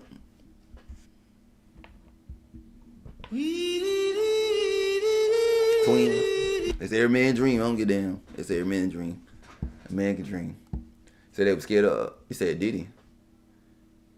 Said he was from the streets with no connection like Diddy. So who worse, him or Diddy? Who was worse? I think they both the same. In my opinion, I think both of them the same. It just Diddy was a little bit smaller. He know how to finesse people more and shit. If that makes sense to y'all. His album contribute to it without getting credit, in hope that Dre turns them into superstars. But now they were all stars themselves, and were making music without his involvement. Suge was also able to run the company without him, which gave him the ability to do what he wants. The label was split into 3 groups. The Mob Piru faction, meaning Suge Knight, the Security, Suge's homies, and later on Tupac. Then the second group, which were the Crips, meaning Snoop Dogg, the Dogg Pound, Nate Dogg, and all their homies. Yeah, you got to fuck out of there, though. Group, I ain't gonna lie, I give him that, of those who didn't want to pick a side or get involved with gangs, which was Dre's team basically. Him, the DOC, who had already left the label, Jay Flex, who was his ghostwriter, and his co-producer Sam Snead. The Bloods and the Crips, of course, weren't best friends, and didn't hang out as much together as with the members of their own gang. And there was also put a lot of pressure on the third group, those who didn't want to join neither the Bloods or the Crips. Hold on, I gotta go back check. Cause I always wondered that shit. Like when I was growing up, like shit, they said Snoop Dogg and was Crips and Suge Knight Blood. I like, how the fuck? I thought they were beefing with each other or some shit. I like, how the fuck they coexist in one label? Oh, I go back. Just felt like the people weren't getting paid what they were supposed to. Suge was giving rappers pocket money in luxury cars, which were still property of Death Row Records, instead of giving them the millions of dollars they've made for the label. According to the singer Jewel, Suge was paying random women. The way I say that, because if he was really fucking down with Pop, he would tell police Keefy D, he been seeing Keefy D in that car. You know what I'm saying? Even though he didn't want to seem like no snitch, but shit, if you were really down with somebody and you know you seen who did shit and you actually know the motherfuckers, like, you know what I'm saying? So I don't think he was down for Pop. I think he was just using Pop, to be honest. They'll get back at Diddy and Biggie, so he can get on top of the music game. And who agreed to sleep with him in exchange for him making them famous. I know. I heard the artists on the label. So Slim, what you mean not back then? I heard this. Everybody been saying it, like Slim Shady, like that nigga. I heard like a whole bunch of people pulled up on Slim Shady. He ain't back down from none of them. So that's actual facts. Cause I don't know too much about Slim Shady besides 8 Mile and what's this? I'm the Real Slim Shady song. That's all I know about Eminem. According to her, that's where most of the money went. In the beginning, Dre was the superstar of the group. Snoop and the Dogg Pound were nobodies, and everything revolved around him. Everyone had to follow his orders, work on his album, contribute to it without getting credit, in hope that Dre turns them into superstars. But now they were all stars themselves, and were making music without his involvement. Suge was also able to run the company without him, which gave him the ability to do what he wants. The label was split into 3 groups. The Mob Piru faction, meaning Suge Knight, the Security, Suge's homies, and later on Tupac. Then the second group, which were the Crips, meaning Snoop Dogg, the Dogg Pound, Nate Dogg, and all their homies. And then the third group, which consisted of those who didn't want to pick a side or get involved with gangs, which was Dre's team basically. Him, the DOC, who had already left the label, Jay Flex, who was his ghostwriter, and his co-producer Sam Snead. The Bloods and the Crips, of course, weren't best friends, and didn't hang out as much together as with the members of their own gang. When I grew up, I thought Dr. Dre was his own And there was also put a lot of pressure on the third group, those who didn't want to join neither the Bloods or the Crips. I thought he was a real They became outsiders and felt uncomfortable around them, especially around Suge's homeboys. The majority of people on Death Row were Mob Piru members. Jay Flex and Sam Snead aren't even from Cali, so it was like a culture shock to them. Just like for the DOC, who's originally from Texas. The Bloods on the label knew that Dre's team was not from the West. Due to the East-West feud, they kept That's why I said Suge Knight not a fucking good good businessman. Cause why the fuck would you add gang members in your, you know what I'm saying? You should have got security. You know what I'm saying? So we ain't saying at Ribbit, beware of a quiet Dr. Dre is a gangster at the same time. Say he a gangster. Easy for life. Yeah, we fought easy. Snoop Dogg was. No, shit's in there. I don't know what Snoop Dogg was on, man. Like, damn, I thought Snoop Dogg was a real gangster, to be honest. Eye on Dre's homies. They treated them like outsiders, didn't trust them, even though all they wanted to do was make music. After Suge's infamous speech at the '95 Source Awards, which reignited the East-West hip-hop conflicts, the artists on both labels, Suge Knight's Death Row Records and Puff Daddy's Bad Boy Entertainment, got dragged into a bloody war where several people lost their lives. On September 23rd, 1995, Suge's friend and fellow Mob Piru member Big J, who was his security at the time, was shot and killed, allegedly by Puffy's bodyguard Anthony Wolf Jones. NWA though. And because of that, the Bloods on Death Row wanted to go to war with him. I covered this in my documentary for the Tupac shooting in Las Vegas. Make sure to check it out. It's called The Reason Why Puff Daddy Killed Tupac. So Death Row and Bad Boy were now beefing. But not everyone wanted to get involved, like Dre and his team, for example. They thought it would be bad for business, and overall thought that it was pointless. Suge's homies, however, who were all Mob Piru members and made up the majority on Death Row, wanted retaliation. The Crips didn't want to get involved at first, but they got dragged into it later on. Dre knew that Tupac had a problem with a lot of the people on the East Coast, especially with Puffy and Bad Boy. He also knew that he was a hothead, and that it would escalate even further with him joining the label. He thought the last thing that the label needs at the time is a guy that does the exact opposite of de-escalating a problem. That really bothered him, since Death Row was his baby. He didn't want to abandon it, or jump ship so to speak. He wanted to save it, and get it back on the right track, by focusing on business instead of beef. There was already enough pressure on them, with them having to deliver artistically, meaning to drop better music than the artists on the East Coast in order to silence the haters and those who have super high expectations. They also wanted to keep Suge Knight and everybody on the West Coast happy, at a time when artists and fans on both coasts were picking sides and seeing the opposite coast as the enemy, or when people were getting death threats or losing their lives because of the feud between Death Row and Bad Boy. Dre just wanted to focus on the music, without beefing with anybody. What's going on? He didn't want to be a part of the war, actually wanted to collaborate with rappers on the East Coast. He saw Big Jake's death not as a reason to retaliate, but as an eye-opener, and as proof that they shouldn't go this route. Keep the gunplay and violence to a minimum, and mainly focus on business, to stay peaceful or at least neutral. But it was beyond his control, you haven't been on the internet. Even though he was technically the co-owner of the company. The Bloods on Death Row would also try to intimidate Dre's team, constantly asking them which side they were on, and treating them like outsiders. It would get worse day by day, and in the end, it also got physical once Tupac joined the team. On October 12, 1995, Pac was released from the Clinton Correctional Facility. We don't got an idea. Give me a hell yeah! I said before, I like E40, I like Spice One. Who was Spice One? Too Short? Okay, I know Too Short, I know E40 is. Who's Spice One? York, after being bailed out for $1.4 million and signed to Death Row Records. According to Tupac's chief engineer, Tommy D, Dre was not happy with Tupac coming to Death Row, and he didn't want to do songs with him. He had already cancelled his plans of working on Nate Dogg's album and wanted to focus on his own career. The day Pac came out of prison and joined Death Row, Tommy D went to Dre's house where he supposedly witnessed Dre's reaction to Tupac joining the family. They told Dre, "Tupac's here. He got out of prison and went to the studio." To which Dre supposedly responded, "That's it. Now that Tupac's here, I gotta get out of here." Now, did he really say that? Because if he really said that, that's some fuck shit to say. Like, why would you?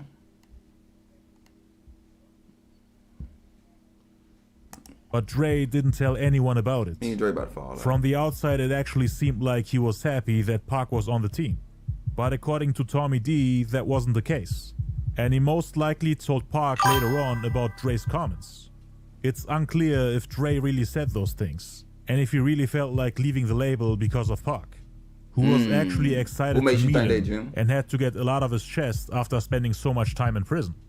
He was looking forward to working with them, thought that Dre would be in the studio with him every day and make beats for him. He recorded his 4th album, All Eyes on Me, in just a couple of weeks. Give me a hell yeah!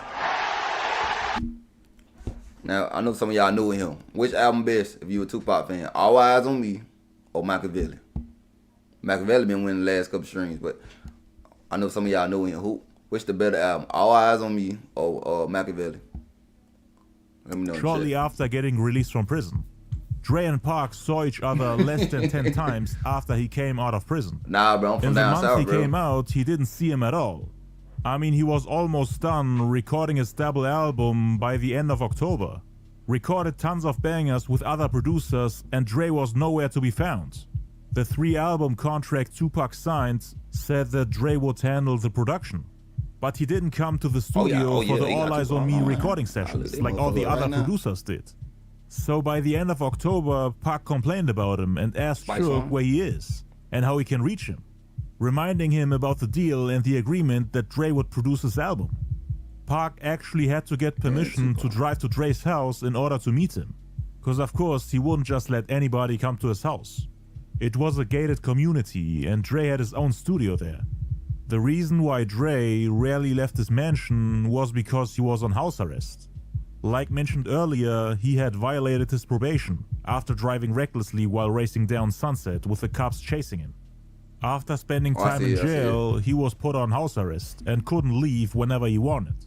So this might have been one of the reasons why he didn't visit Pac in the studio. Download it right now. But he did get permission to leave his house when shooting the music videos for California Love. So I'm pretty sure it would have been possible if he really wanted to. But Suge understood why Dre couldn't come, so he called him and asked him if it's fine for Tupac to pay him a visit, so that they can record some songs together at Dre's house where he has his own studio. The first studio session with Dre took place on November 2nd. They recorded the song Can't See Me together. Oh, my shit. Pac came in. Hello, Can't See Me. I listen to that shit. I listen to that goddamn song before I come on stream. And saw Dre in the studio with the beat playing in the background. He could hear George Clinton's vocals coming out of the speakers. Dre then turned down the volume and asked Pac if he can write lyrics to it. He turned to me and go, can you write to this? Right. Security, can I write to this? Is you crazy? And I'm in there doing my thing, and I had to do it. I was in the booth. He's like, are you ready to do your vocals? I had to stop and go, Dre, you do not know how long I waited to get in this booth. And I have Dre out there going, you ready? Are you ready? Know what I mean? Yeah. I waited all my life for that, so straight out of Compton. So Pac wrote 3 verses in just a couple of minutes. And Dre was surprised how dope the song turned out. Because they had tried to use the beat for other projects before, and none of those versions were good enough to be released. Dre would usually give artists a tape with the beat so that they can listen to it at home and come up with lyrics. But Pac didn't need preparation and did a phenomenal job vocally.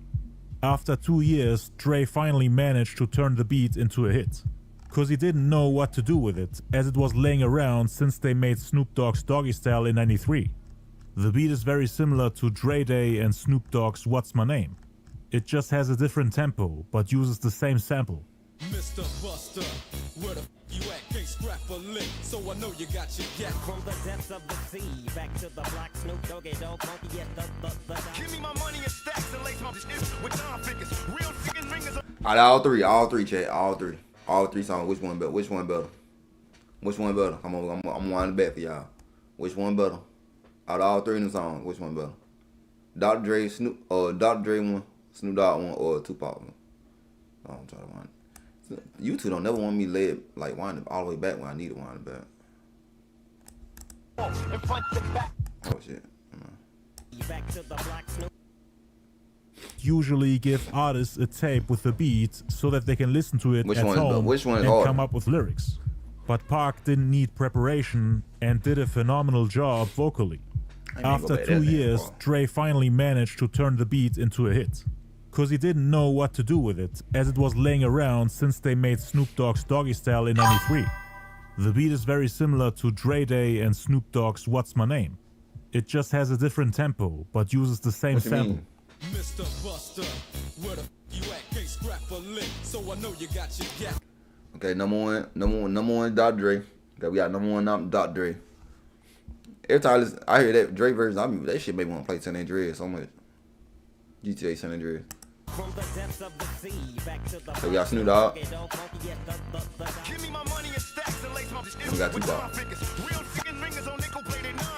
I don't know. I can't see me. I love my. I can't see me. Song to the Doggy Style album, since What's My Name has a very similar beat, so he decided to use it for the Helter Skelter album with Ice Cube. But it didn't really fit the overall theme of the album. Helter Skelter was supposed to sound dark and hardcore. Can't See Me is a funky party track, similar to Snoop's Gin and Juice and Whammy. After the collab album with Cube was cancelled, he thought of giving the song to the Dogg Pound, since the Dogg Pound had a similar style as Snoop. It takes two to get busy when the party's packed. So many girls on the wall, in front to back. Yeah, Dre originally had planned to put the fuck was that? Oh my God, bro. Oh, hell no, man. What the fuck, man? Hell no. I'm glad y'all didn't. Hell no. Take it back. Song on the album Dog Food, which had already came out at that point. They named the song Can't See Me with the letter C instead of the word C, because Daz and Corrupt are Crips. But they cancelled it even though they had already recorded verses for it. Dre was cut off the Dogg Pound's Dog Food album and had little to no involvement in it, as he was serving a 5-month jail sentence for drunken driving and probation violation. I feel like and after that, he was put on house arrest. He couldn't be there for the Dogg Pound when they made their album. And even if he could, he wasn't really working with them as much as he used to. Snoop and the Dogg Pound didn't pay him a visit while he was in jail, and wanted to make music without him. So Dre had no clue what to do with the beats and just gave it to Tupac. But he allegedly told him that he made the beat specifically for him. Pac supposedly didn't know that it's a recycled song. So when he played it in front of the Dogg Pound, they were confused and told him that it was one of their songs. In the intro, you can hear George Clinton saying, "They will never see the P." Dre kept that part for Pac's version of the song. The P was a double entendre and stood for P-Funk and also for Pound, as it was a song for the Dogg Pound. It's about Crips. They kept the intro since P could also stand for Pac, who was way more versatile than Dre. He could rap over all types of beats. He had mastered hundreds of styles, including the one of the Dogg Pound. So it was very easy for him to jump on a Snoop Dogg/Dogg Pound type beat and do it better than all of them, in just a couple of minutes without preparation. Pac and Dre supposedly made another song called Blunt Time, which is still unreleased to this day. Dre later gave that beat to the rapper RBX, and put the song on the Aftermath album a whole year later. Pac knew that he probably can't come back to Dre's house to record more music. So before leaving the studio, he asked him if he has any more beats for the album. Dre just gave him Daz Dillinger's song Got My Mind Made Up, pretending that he made the song himself, instead of just giving him one of his own beats. "Yo, I got a song with Method Man and Redman." Told him that it's fine for him to have it. He was a fan of Method Man and Redman, and the song itself is top tier. So Pac was of course thankful. He took the tapes with him and wanted to add his verse to Got My Mind Made Up later. The following day, November 3rd, Suge Knight got in touch with Dre, asking him how it went, and if they were able to make some bangers together. He also asked him about the song California Love, which Dre was thinking of putting out as a solo record. Dre had already the beats and 2 verses ready, which were written by ghostwriter Jay Flex. He wasn't fully happy with the version he had. He wanted the song to be a comeback single for his next album, a part 2 to Nothing But a G Thing. The song had originally 2 verses by Dre, but the second one was mediocre and replaceable. I'm back under your cap with Zap, dropping them bomb-ass raps that hit you like pimp slaps. Yeah, you don't need that, Dre. Yeah, Dre was in the studio every day thinking of a way to improve the song, asking himself if he should really release it the way it is, cause he felt like something was missing. It was more on the level of the song Keep Their Heads Ringing as on Nothing But a G Thing. But he wanted to put out something that's considered one of the greatest rap songs of all time. A platinum hit for a multi-platinum album. Something that doesn't get forgotten about like Keep Their Heads Ringing, which was his last single, and it quote-unquote only went gold. Suge Knight convinced him to let Pac jump on the song, saying that they should use his hype to their advantage. On Saturday, November 4th, Pac was at K&M Studios with Nate Dogg, Johnny J, The Outlaws, ex-members of Thug Life, and some others working on music. Look at his whole demeanor though. He did not want them niggas in there. Dre all of a sudden came in unannounced, walked up to Pac with 2 tapes, one in each arm, and said, "Hey, I was going to keep this for myself, but I decided to give it to you, so that both of us can get on it. It's called California Love." The pictures you see of Dre and Pac together were from that studio session at K&M. Dre left his house and got out of his comfort zone to pay Tupac a visit in the studio. For the first and also last time. Pac was super happy when he saw him. He was kinda disappointed that Dre didn't produce his entire album, and that they only had one studio session together. But the moment Dre played the beat for California Love, everyone in the room got excited and was blown away. Everyone was proud, saying Dre came down here for us. They were in party mood. You play California Love, so Dre, you know you owe me this. I'm new on death row, fresh out of jail. You know you ain't gonna be finished your album no time soon. Pac listened to the beats and wrote his verse and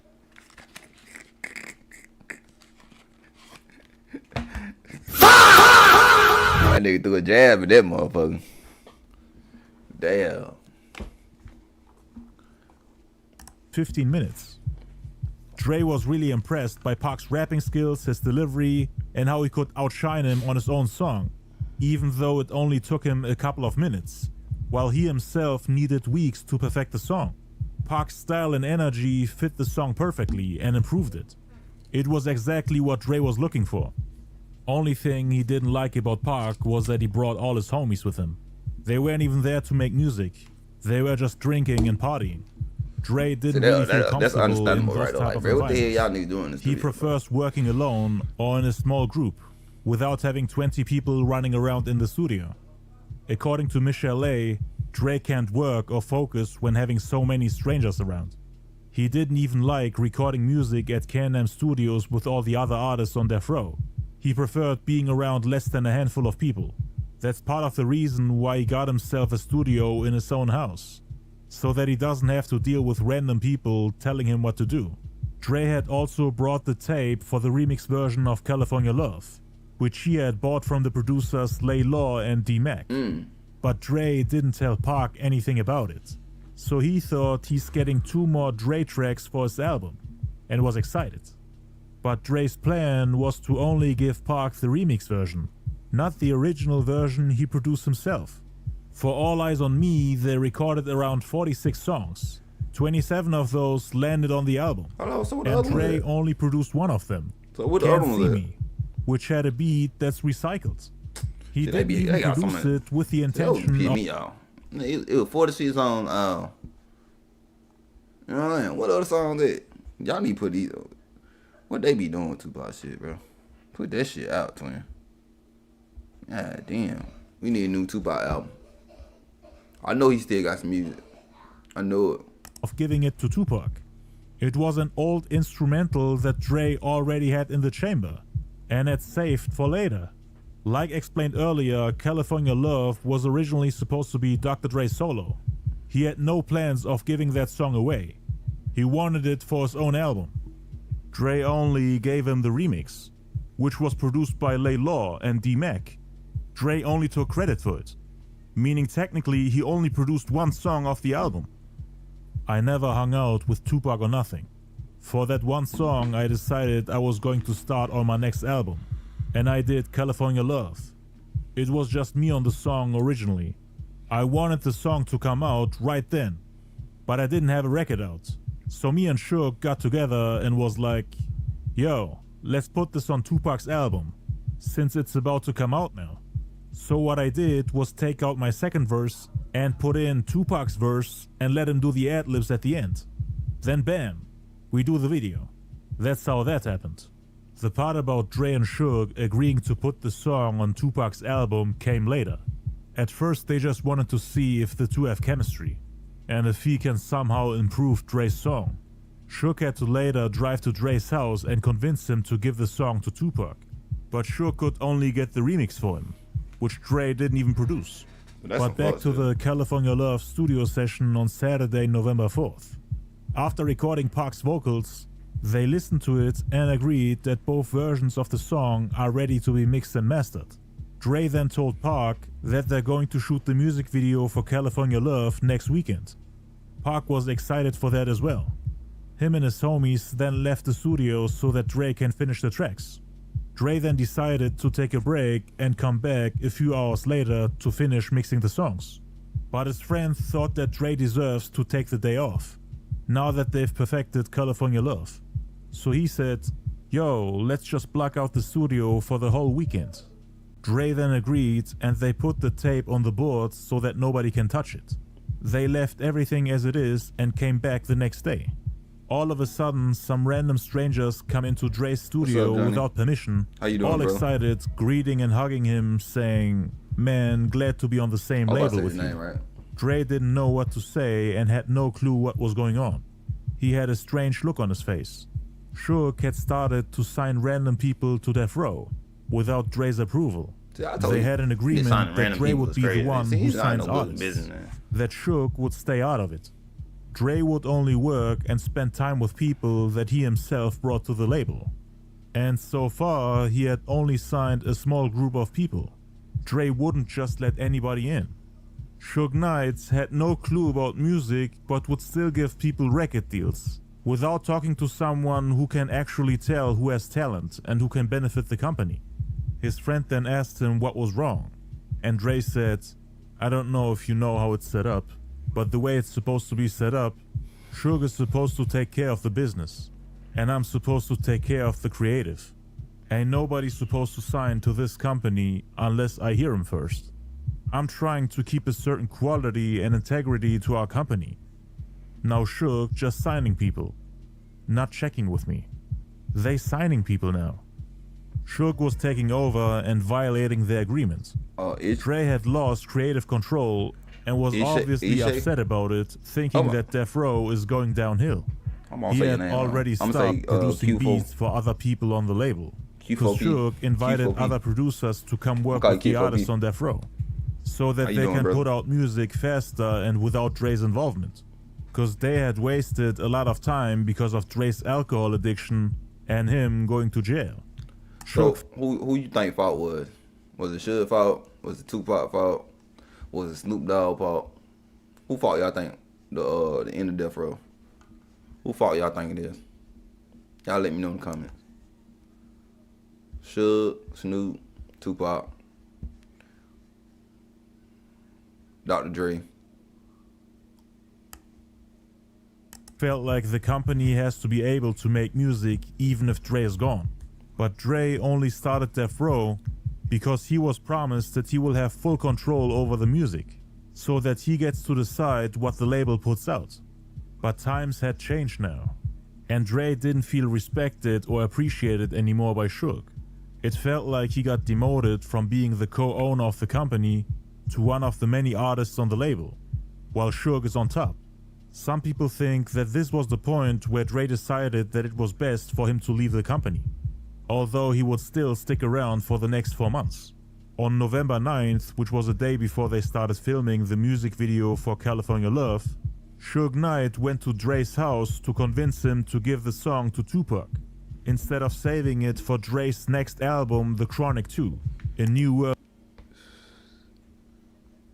The Chronic 2 New World, not featuring these Snoop Dogg, Ice Cube.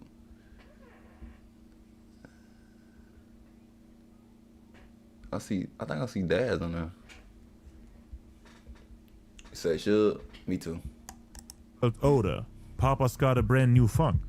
Dre wasn't happy with it, as he would essentially have to give away the only timeless banger he had at the time. He saw it as his only way to make a successful comeback.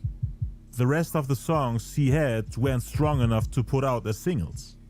He was also told that Death Row will be focusing on Tupac first, that they would use his hype to their advantage, and let him put out as much music as possible. I thought that motherfucker wanted to use Pop. He is not no friend of Pop. That nigga wanted to use him for his hype. Cause he know he beefing with Puffy and Big at the time. He want to use that motherfucker for his hype, so they could take the Bad Boy down. So Dre was indirectly told to wait his turn and to step back while Pac takes over the game. At a time when the rap world was bombarding Dre with questions about his next album, asking him why he's taking so long and when he will finally drop. Cause the rap game was slowly turning his back on him after his loss against Eazy-E during their rap beef, which made people from Compton, the city he was representing, turn their backs on him. And to many people from there, he also lost his credibility as a gangster. So Dre wanted to come back strong and win back all his fans. So did Eazy kill his gangster image? No, I need to know for the people that was back in the day, was during this time, like when they was beefing, that killed his gangster image. You can't do that if you give away your best songs. Cause Dre had to wait a year for Snoop to drop his album, and then after failing to drop his album Helter Skelter, he had to wait for the Dogg Pound to drop their album, and now that it's finally Dre's turn again, they want him to wait again for Tupac. Yeah. And then you also had another Snoop Dogg album on the way, which was The Dogfather, plus all the people that Suge signed to the label, who were all waiting for their turn. Hold on, somebody said, shout out to Martin.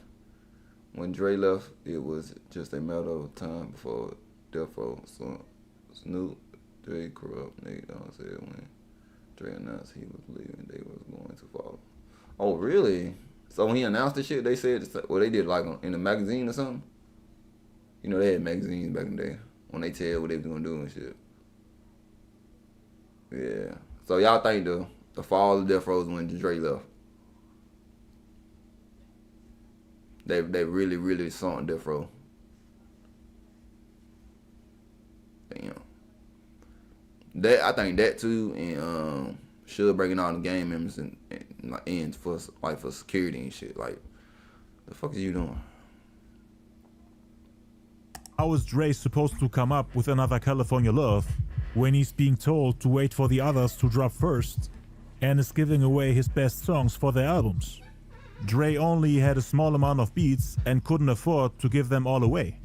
Some producers make beats within hours or days, but Dre always took his time. Sometimes it took him months to do one song, and he was getting tired of people popping up every few months asking him for beats.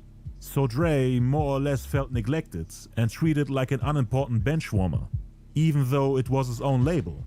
He wanted to be the main priority and the biggest artist on the label.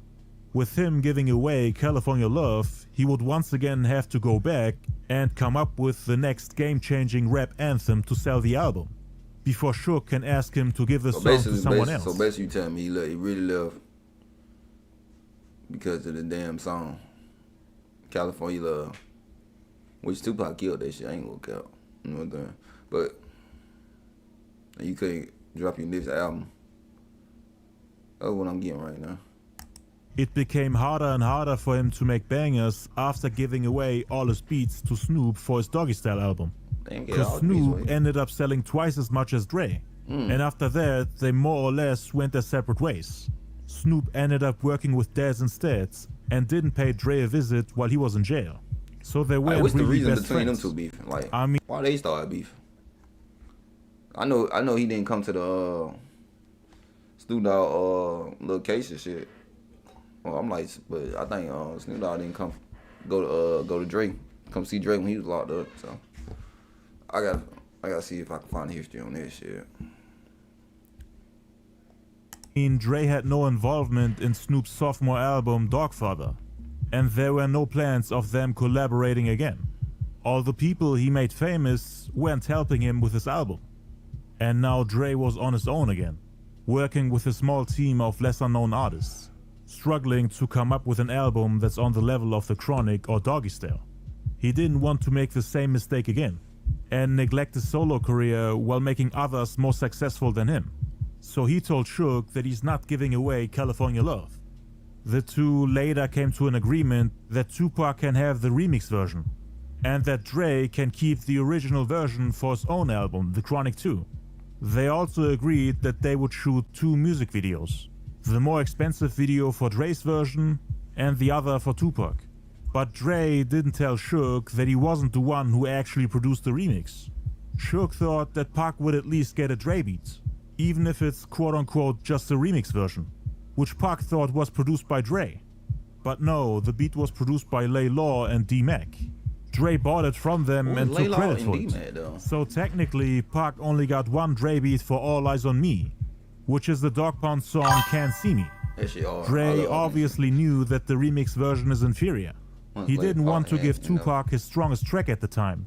According to his ghostwriter Jay Flex, Dre had around 4 more bangers ready to be released, but none of them were on the level of California Love. Ooh, I never heard that. A day later, they started filming the music video for California Love, which took them a little more than half a week, meaning from Friday, November 10th to Monday, November 13th. That was one of the few times Pac and Dre hung out together. It was filmed in El Mirage, California, and takes place in the desert in the year 2095. Dre's ghostwriter Jay Flex was there too, and according to him, you could tell that Pac had a problem with Dre.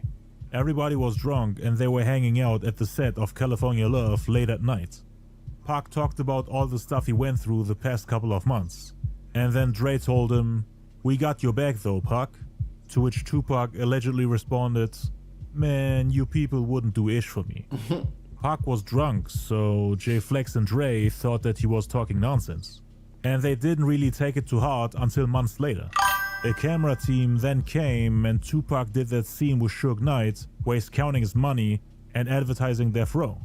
At the video set, Dre also introduced Pac to the singer Nancy Fletcher, who was told by Pac that he doesn't like Dre.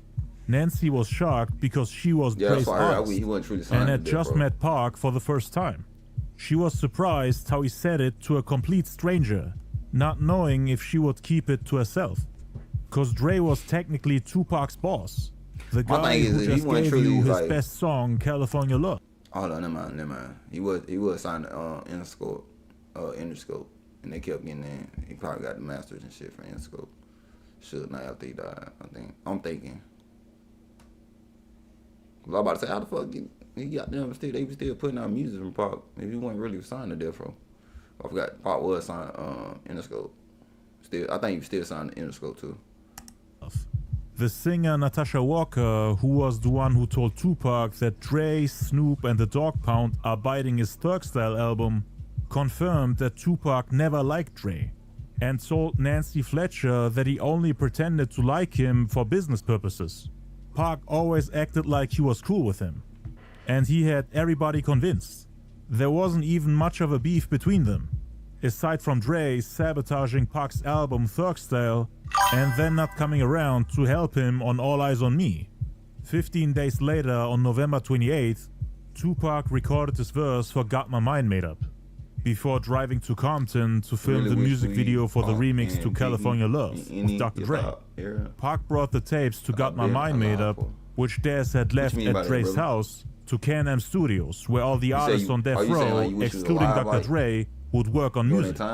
According to Dez, he just happened to be walking by the studio when he saw Tupac playing the song Got My Mind Made Up.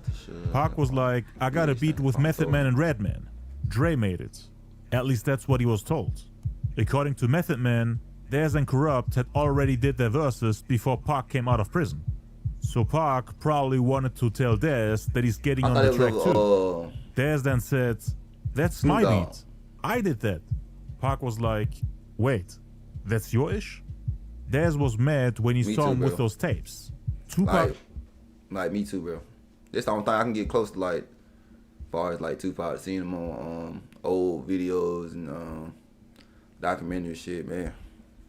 I wish I would have seen him like perform live and shit like that, or like go to one of his shows and shit. I wish I can do that. like one of his tours or something like that. Yeah. Of course, didn't know and was fuming Dave, after hearing that Dre didn't actually produce it. Dez had told him about Dre always taking credit for a lot of the ideas he had since the release of The Chronic. And that's one of the reasons why he didn't want to work with him, but rather produce his own albums without Dre's involvement. Especially after finding out what Dre did behind his back, when he caught Pac with those tapes. Dez had left the tapes for the song Got My Mind Made Up at Dre's house, since he had the machine to run it off on the beat wheels. I think he was mad about that shit too, bro. He had produced the beat himself. It was originally me, that California Love, I think he was mad because that shit blew the fuck up. He couldn't do it on his own though, bro. That would have made him want to leave, bro. He's like, fuck it. I put Tupac on this shit blew the fuck up. Like, word, because that shit still get played to this day, California Love, bro. Especially down south, that shit get played all the time. He say, if the cops come arrest me in the evening, believe they coming for my dog in the morning, they always be, they sus around to me. From Pac like he was snitching overnight or some shit.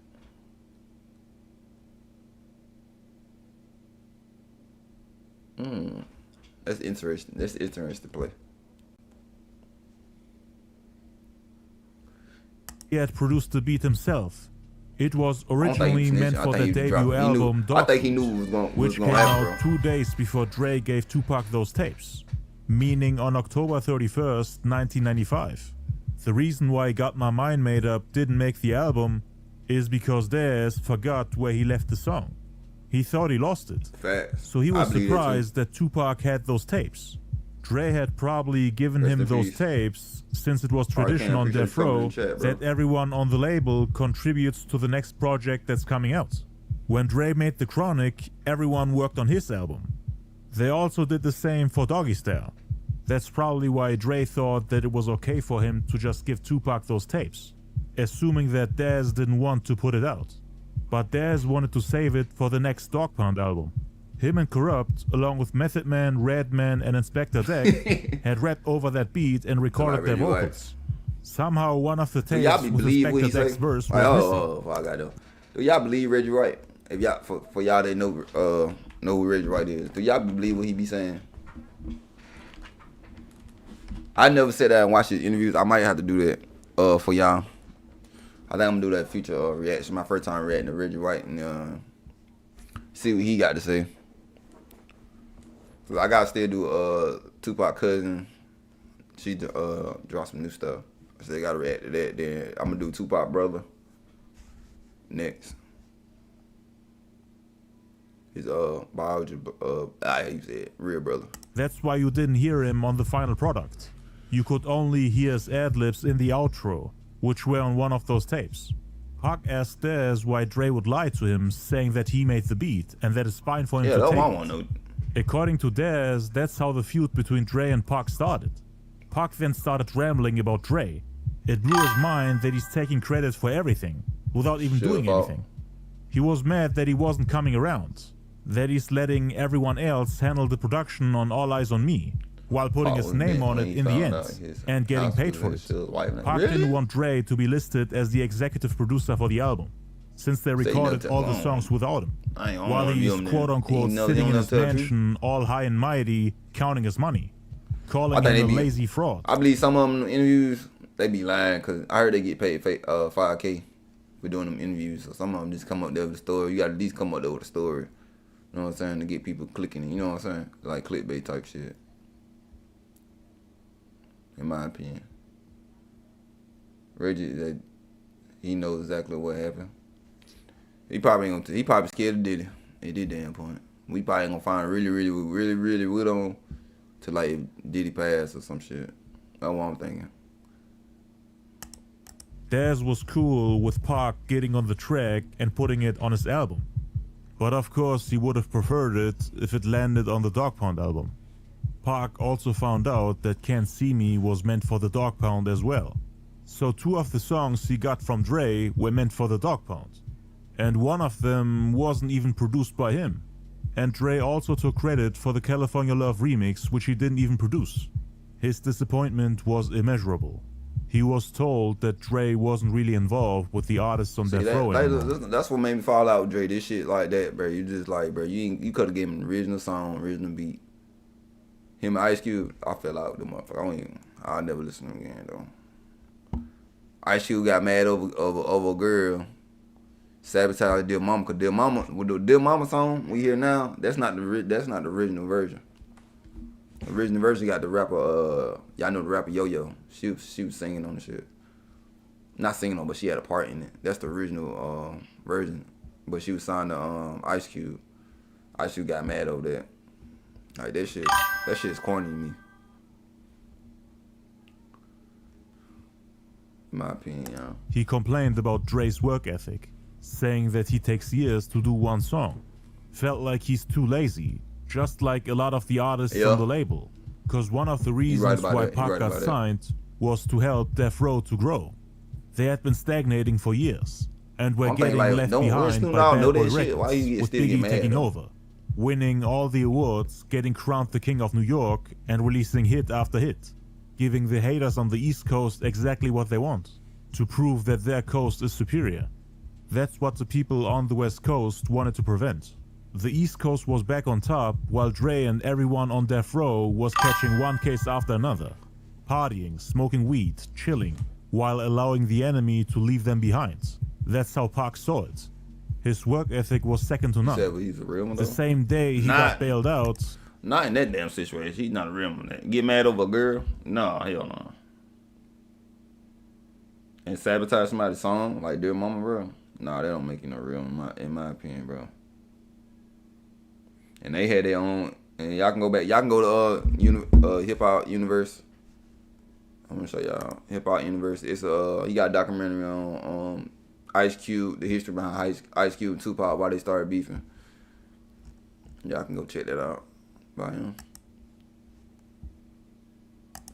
He went to the studio to record songs and had a classic double album ready in just a couple of weeks. Between 1992 and the day Tupac came out of prison, Death Row had only released 2 albums, with dozens of artists on the label. He wanted Death Row to level up and work as fast as him, wanted the label to drop hit after hit in a very short amount of time, so that no other label can compete. But Dre, as the boss and main artist on the label, hadn't released an album in 3 years. All he had was California Love and a few more songs that were subpar compared to the tracks he had on The Chronic. Dre wanted to make a strong comeback with an album on the same level as the first one. According to him, Doggy Style was inferior to The Chronic, and the quality of their music was getting worse and worse. Dre had hit a low point in his career in terms of creativity and productivity. Every artist on Death Row was expecting beats from him. Suge had signed dozens of new artists without Dre knowing about it, promising them that Dre will produce their albums. And Dre didn't really want to work with them. I mean, he struggled with his own career. Why would he spend his time working for random people? Why would, he only worked... In my opinion, why would it tell us, like before he even passed, but why would it tell us that if something happened to me, blame it on Drake? Obviously, they've seen him threat. They were sending him death threats and shit. You know? Then you make a diss. After he died, he made a damn diss song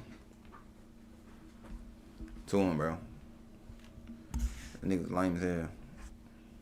He was lame as hell for that shit. With a handful of artists that he picked himself. You had multiple artists in multiple studios working on albums, but none of them could be released without Dre's final stamp on it. Dre was taking too long with his music and couldn't leave the house to work with others because of the house arrest. So all the albums were getting pushed back, until Dre adds the finishing touches. He always got credited as the executive producer of every album released on Death Row. He couldn't be there for the Dog Pound, but still got credited as the executive producer. And Pac had a problem with that. He didn't want Dre to be credited as the executive producer of All Eyes on Me, cause he wasn't there. All Eyes on Me became the first album released on Death Row that doesn't list Dre as the executive producer. Suge Knight right now. Suge then didn't know what to do. Dre's beats were seen as the best in the game, so every artist on the label waited for Dre's input, before putting out the project. Suge signed one artist after another, making empty promises. They all joined because of Dre, thinking that he's going to turn them into superstars like Snoop Dogg. I believe Dre had his own studio in his mansion, but obviously wouldn't let random strangers come to work with him. The company was built on the idea that Dre gets behind every artist, that he handles the production and only puts out quality material. Game-changing music with the best beats ever. That was their brand. Everybody said, like, even people like who's part of that NWA been saying that shit. Like, people just interviews say that shit. They lied a lot in that shit. That's with all the movies. The Biggie movie, the Tupac movie, all the motherfuckers, they lied. They be lying, bro. OMB from the motherfucker said Easy. I forgot what interview I was looking at. Motherfucker said Easy didn't even get jumped in that motherfucking studio. Well, he was in there with Suge Knight.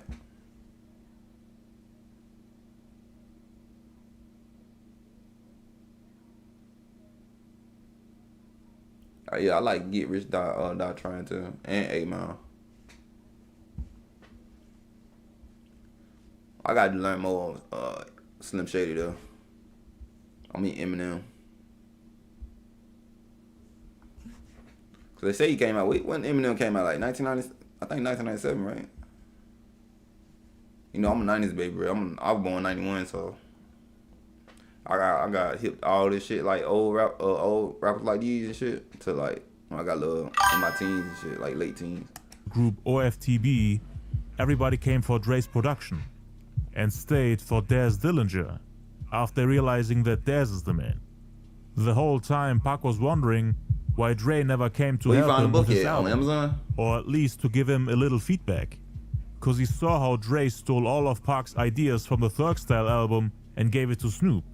But now that it's finally his turn to get that type of support from Dre, he wasn't there for him. Didn't even do the mixing.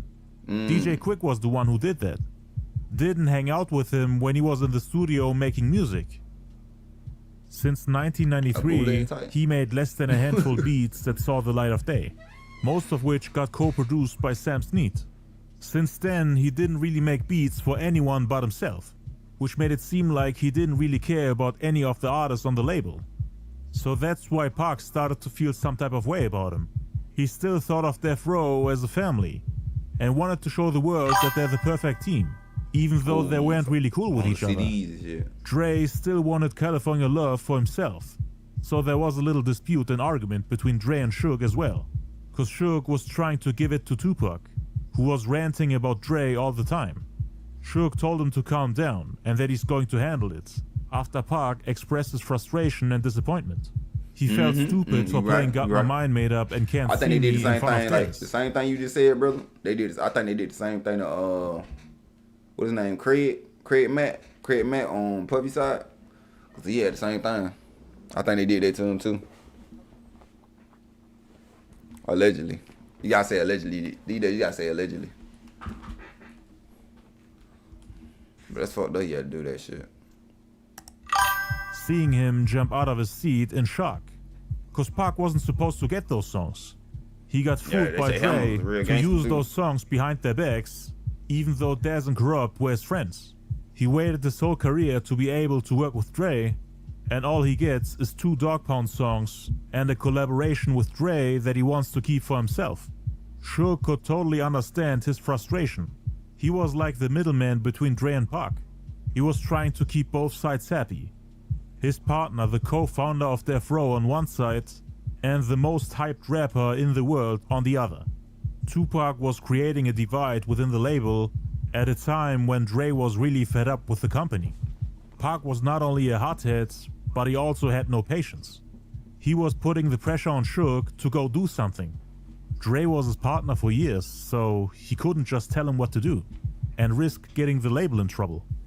Pac didn't know about all the problems Dre had with Death Row. To be honest, it kinda seemed like Pac was overreacting and creating drama out of nowhere for no reason. They could have talked it out and worked together on a different date. There was no need for him to start a fight with his boss, cause Dre was co-owning the company, and Pac was trying to turn the bosses against each other. so that Suge replaces Dre with Tupac as his partner, meaning that Pac becomes Suge's right-hand man. I mean, Pac would take credit for making Dre leave his own company, and the way he was nagging about Dre, it really seemed like he didn't want him on the label. We are talking about a 2-month time frame here. It's like All Eyes on Me. It's like you coming up in the rap game, like, you know what I'm saying? All the big stuff. That's like me meeting Tupac. You know what I'm saying? I've been listening to his music, all type of shit, getting his supporting him and shit. I meet him, the motherfucker's an asshole. You feel me? You gonna be disappointed in that shit.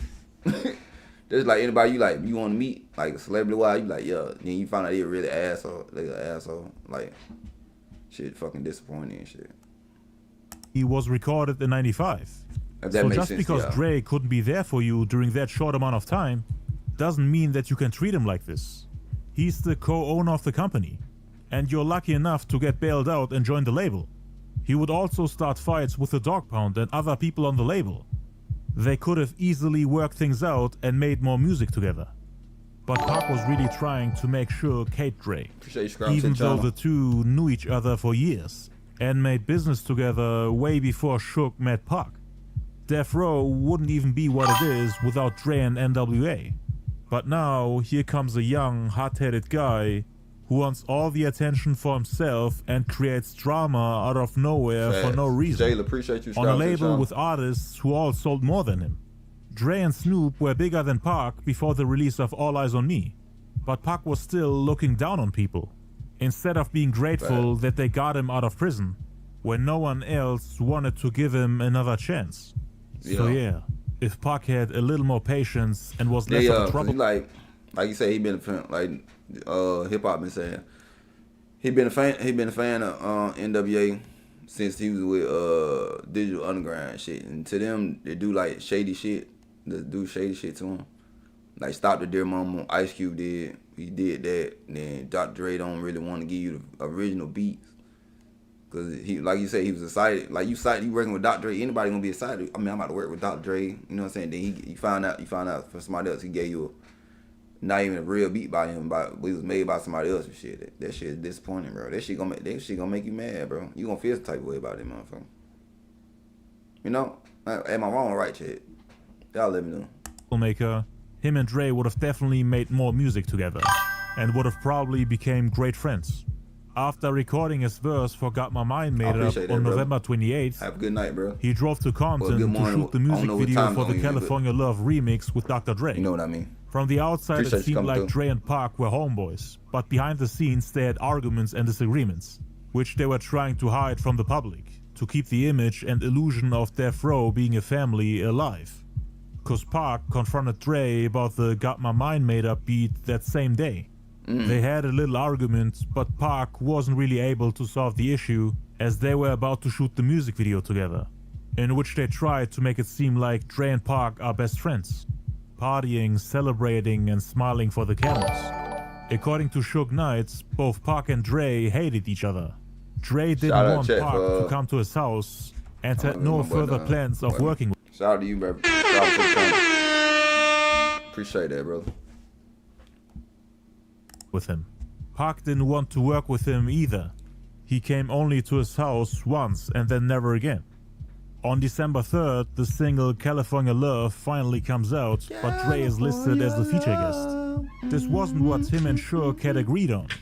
Dre wanted Tupac to be listed as a feature, so that everyone knows that the original version is his song and belongs on his album. Ooh. They released the original version and the remix together on vinyl. That's for old folk right there. Dre was listed as the feature on I can finally say that because I'm an aunt now. I'm in my 30s now, so I can say that I'm an aunt now. That's for grown folk right there. Y'all know you're not the old head, you say. You don't know nothing about that. That's for grown folk. Versions. So that the original version is Tupac's single and the remix a bonus. Suge labeled it as a mistake. I don't know who sung on that song. I don't know what the lady that sung on that song. She killed that motherfucker. Hold on, we gonna get her. She had me. To live and die in LA, still place to be, wanna be. Hey, she killed that shit. I don't know her name, bro. She killed that shit, bro. I'm gonna play that shit off stream. I ain't gonna lie. He said without, yeah, facts.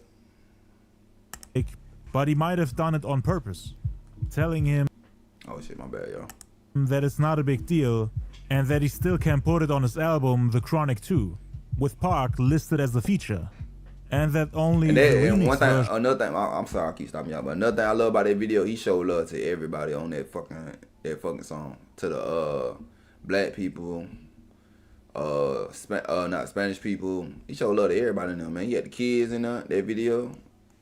All type of shit, bro. Show love to the motherfuckers, bro.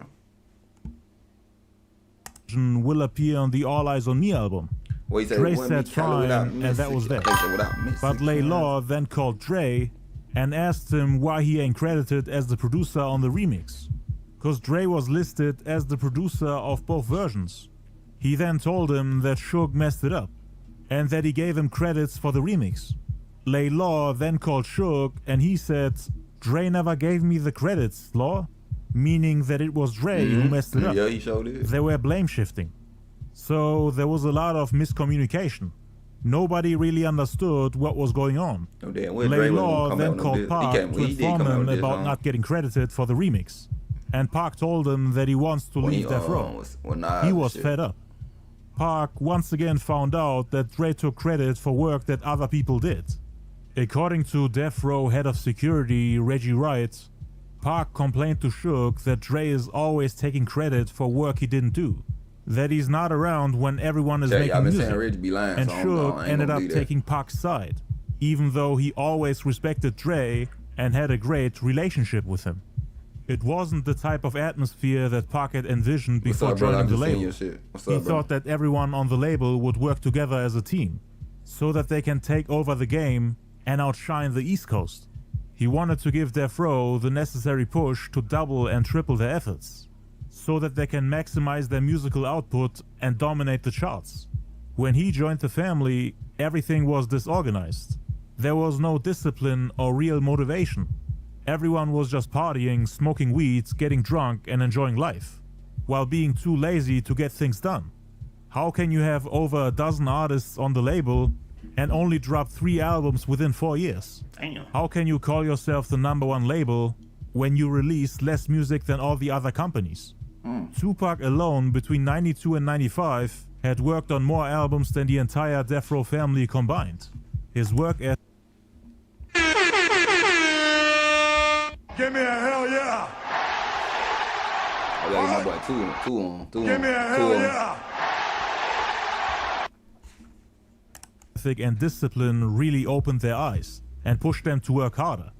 Everyone except Dr. Dre was influenced by what he brought to the table. Pac was at K&M Studios almost every day, working with all the artists on Death Row, while Dre was quote-unquote chilling in his mansion and not caring about his brand or company.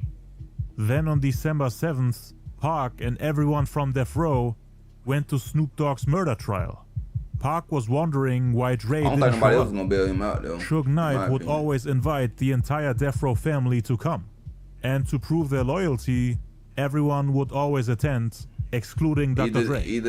And Pac was wondering why Dre didn't show up. So he asked him why he ain't coming. He then found out about Dre not being there during any of Snoop's court hearings during his murder trial. One of the witnesses had claimed that Dr. Dre was in the car from which they shot and killed the rival gang member Philip Walder Merriam. He actually said that Dre was the shooter, but Snoop was the one who was accused of murder. According to Death Row head of security Reggie Wright, the witness confused Dre and Snoop, meaning he saw Snoop in the car and not Dre. Snoop's lawyer wanted to call Dre into court so that he can say, "I'm Dr. Dre," so that everyone in court can make sure that the witness has no clue what he's talking about, by making him understand that he accused the wrong person, so that the judge can say, "Why does the witness keep referring to Snoop Dogg as Dr. Dre?" Snoop's lawyer wanted to play a game like that to damage the credibility of the witness, who might have misspoken during the trial. But Dr. Dre's name was brought up again and again, so they wanted to counter it basically, in order to make sure that Snoop doesn't go to prison. But Dre was like, nah, I'm not putting myself in there like that. I'm not doing that. He never came to a single court date for Snoop, not even as a spectator in the audience. Meaning, even before they wanted him to speak in front of the jury, Dre wasn't coming to the hearings. Dre didn't show up, quote-unquote, because of the house arrest, which he got for violating his probation. Some people even say that he was in the car during one of those hearings and decided to not go inside the building. Later, he admitted that he didn't want to go there. Since Snoop didn't come to visit him in jail, he didn't think it was necessary for him to pay him a visit in court. He didn't want to see Snoop during his worst moments. And according to Dre, Snoop knew about it. There were also rumors that Dre was advised not to come by Jimmy Iovine, who's the co-founder of Interscope Records. Dre told him that he ain't coming, that he doesn't want to get involved with the case. He didn't come to a single court date during Snoop's trial. If Dre would have came in and said that he wasn't there and had produced a credible alibi to prove his claim, the witnesses' recant would have been dismissed and would have helped Snoop's case. He said, yeah, getting into that gang shit with Death Row. Fat. Give me a hell yeah. I gotta give you that. I gotta give you that, man. I don't know, bro. Me too, bro. That's my thing about it. Cause I growing up, I ain't know all about it. They had all this damn gang shit goddamn going on then. I thought it was just music shit. You know what I'm saying? Like that. You know, that time, my first time feeling like Tupac was on the damn, when I was like I was a kid, it was on the radio. And it was Dear Mama. Like, I ain't know what Tupac looked like or nothing, bro. It took me a long minute till the internet started coming out. That's when I found out what Tupac looked like. What I take that back because they did have BET. I found Dear Mama. I watched Dear Mama on BET. That's why I found out what Tupac what he looked like and shit like that. You know the old beats, so they used to play all the old music and shit. Yeah, but because during the trial, they kept bringing up the part about Dre being there. Pac and Suge felt like Dre was backstabbing Snoop by not coming. Thought that he was disloyal. Pac was like, he doesn't care about me, he doesn't care about Snoop, he doesn't care about the Dog Pound, he doesn't care about all the artists on the label, he doesn't care about Death Row in general. All he cares about is himself. How can this guy run a company and not even care about it? He can't even support his friend and partner when they're trying to lock him up and end his career. That's how Pac felt. I mean, Snoop's career would have been over, and Death Row would have lost its biggest artist on the label. All eyes on me. All that shit, the LA shit with the, you know what I'm saying, going on there. That shit, you know what I mean, a generation, that shit fucked up, bro. You know what I mean, the families lost. And shit to this day, like, bro, this shit's crazy. If you really just think about this shit, you be like, God damn, bro, this shit. I want to see motherfuckers still glorify the shit. I wouldn't glorify. That's not something to be proud of, bro. Like, families, mothers, sisters, grandpa, like, bro. That's just another trout, bro. In my opinion, y'all. Still not released. So Snoop was the biggest artist on the label.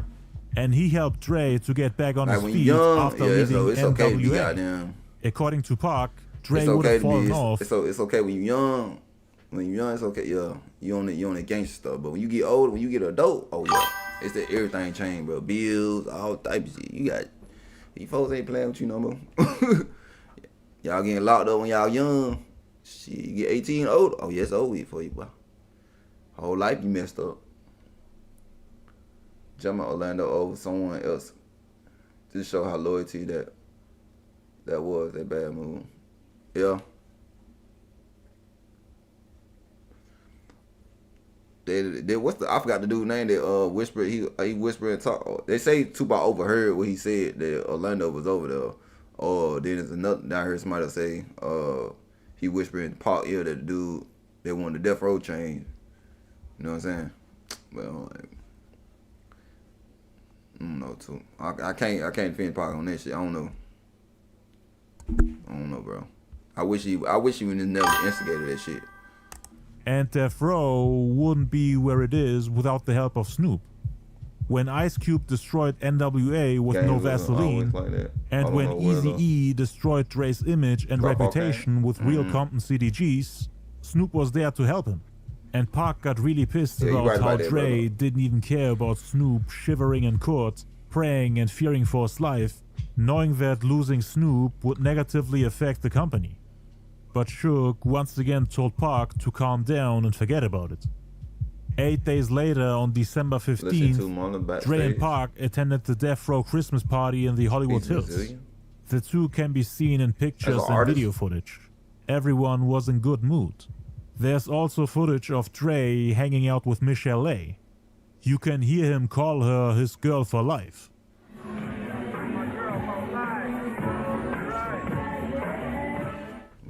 In this clip, you can clearly see that Dre really cared about her.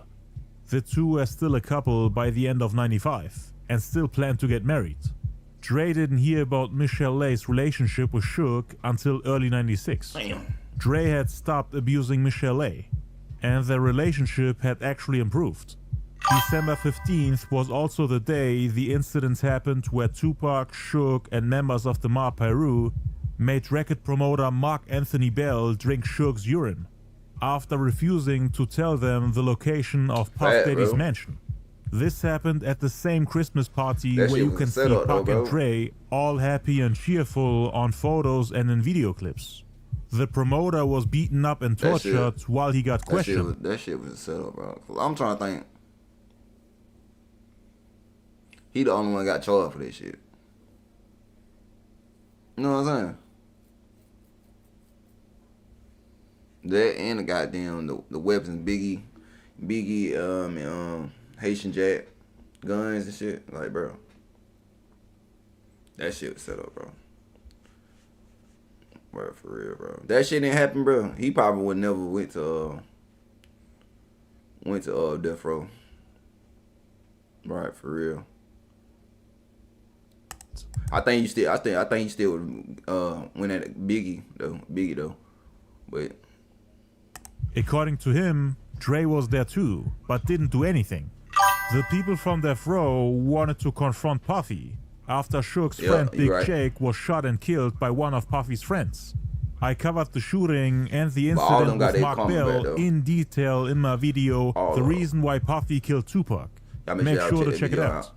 There are rumors that Dre was upset about what Pac, Suge, and the others did to Mark Bell. That Dre was just standing back, not knowing what to do. When multiple people beat up the promoter, Dre was already tired of all the violence that Suge and his fellow Mob Piru members brought to the label. This incident was one of the many reasons why Dre later decided to leave the company. The police then came and shut down the party. Dre and Michelle A drove home in a limo. Reggie then told Suge about it, who supposedly got mad that the two were still a couple. He was jealous and wanted Dre to break up. Biggie, bro, like, why you didn't goddamn come to the goddamn? Why you didn't see that boy at the jail? Come to jail and see that boy. That's all he really wanted. Through all the interviews I see Tupac, he really just wanted you to come see his ass, bro, and tell him what happened, who did the shit, why shit. All he had to do was come there and Biggie's like, I ain't had nothing to do with it. Pac, I ain't had nothing to do with that. You know, he my boy, woo shit. Things probably been different. Then his best friend Stretch he didn't come to the jail. He trying to sleep with Stretch trying to sleep with his girlfriend. Then Stretch hanging with Bad Boy and shit. Them motherfuckers don't want to come to jail. Like, that shit was crazy. Then y'all dropped the who shot you at the same time while he in jail. That's gonna make you think you had something to do with it. Like, I don't understand Big mindset at that damn time. Like, I don't know what Baby Oil Diddy don't had on Biggie. Yeah, that super Baby Oil, that boy was hypnotized with her. I don't understand so that he can have Michelle A for himself. But all three, Pac, Dre, and Suge, were worried that them beating up Mark Bell would later get them in trouble, as Dre and Suge were on probation and Pac was out on bail. So they could have all been sent to prison if Mark Bell had sued them. And Dre was sick and tired of that lifestyle. He didn't want to go to jail again. But even they said even when he got out of the hospital, you know, when he went what's the old girl name from different worlds? They said Stretch would pay him. They would send a message to each other. come holler at each other or some shit like that. But they never got up to holler at each other after that, bro. But he did. But we gonna get Biggie that though. We give him that. He did come to the hospital. I ain't gonna lie. We did give him that though. Maybe that's the reason he didn't want to come to the. Maybe that's the reason he didn't want to go to the jail because I don't know, bro. I don't know. A day later, on December 16th, Snoop and the Dogg Pound flew to New York to shoot the music video for the song New York, New York, off the Dogg Pound album Dog Food. The Notorious B.I.G. got on the radio on Hot 97 and informed the city about Snoop, the Dogg Pound and Tupac doing a music video in Brooklyn. Biggie, for whatever reason, thought that it was a Tupac music video, even though he wasn't even there. He said, "Red Hook, Brooklyn, stand up. Tupac and the Dogg Pound are shooting a video in Brooklyn right now." Like, this on the hype about Biggie. Like, Biggie, why the fuck? Biggie be talking all this stuff with life after death and all on it. You gonna do this to Pac and do this and this death row and nothing. Bitch, motherfucker, you scared to come down nothing. This be real. Your ass went to the radio station. What the fuck? That boy went to the radio station. That boy didn't even go down though, bro. You supposed to represent. You know what I'm saying? He said it was Puffy fault. Yup. I've been told Mobb Deep was behind that hit. Ooh, that's new. King, why you keep asking me that, bro? I know him as a fan, bro. I don't know him personally, bro. Respected by them coming to their city to potentially diss New York during the East-West hip-hop rivalry. And Biggie felt that way too. Like, how dare they come here when they're dissing us? And then they shot at Snoop and the Dogg Pound's trailer. The song was originally going to be a dedication to New York prior to the shooting. The Notorious B.I.G. called up the Hot 97 radio station with Funkmaster Flex and instigated the incident. That's the name of the According song? to Snoop Dogg, Biggie was the one who called the shots on him. The trailer got riddled with bullets and Snoop and the Dogg Pound almost got hit. After flying back to LA, they told everyone what happened. Pac and Suge were heated. After that, Snoop, the Dogg Pound and Pac were in F New York mode and saw New York as their enemy. They went to the studio and recorded the New York diss song NY87. Dre, on the other hand, didn't really care about what happened. He still didn't see New York as his enemy. And he didn't think that Biggie was at fault, which of course infuriated Tupac even more. He really viewed him as an egotistical backstabber. Again, Dre was getting tired of all the violence and drama.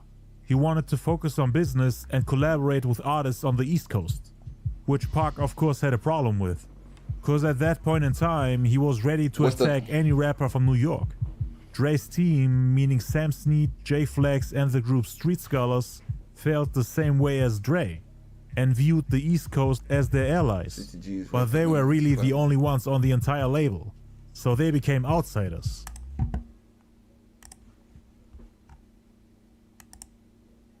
Ooh, wrong one.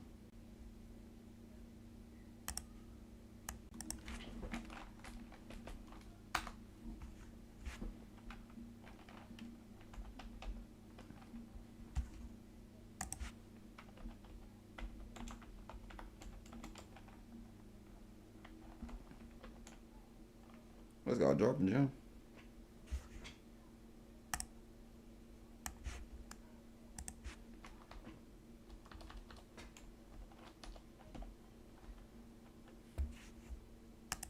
I wish I could listen to this song. It's in the second or first verse. I can't listen to the music because I'm on YouTube. Oh, D got a bomb, run out and tell a friend. Drop a gem on him. It's the infant. Hold on, damn, hold on. It's the face back in. Once again. I'm a gem with guns and now. Cat like a baseball, but oh, D got a bomb, run out. Let the light, let the diamonds again. Now, D got. It's the hook, okay.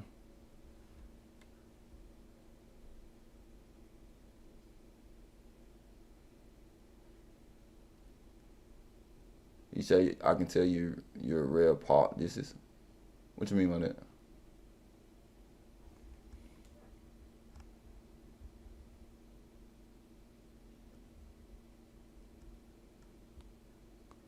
Hold on. Watch out for these upstate cats with gas with the wall on their back. Rock on, flashback.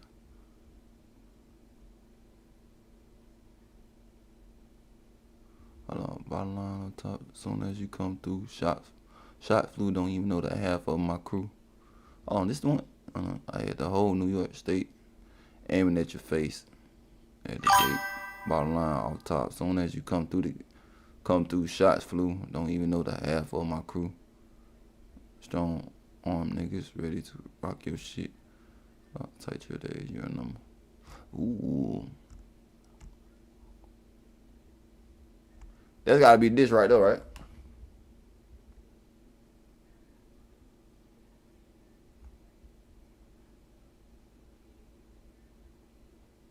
Okay, bet. That sound like the shit right here. Right here in this verse right here. Damn, I don't lost it. Oh yeah, they say I had the whole New York State aiming at your face at the gate. Bottom line off top. Soon as you come through, shots flew. Don't even know the half of my crew. So that's the diss right there.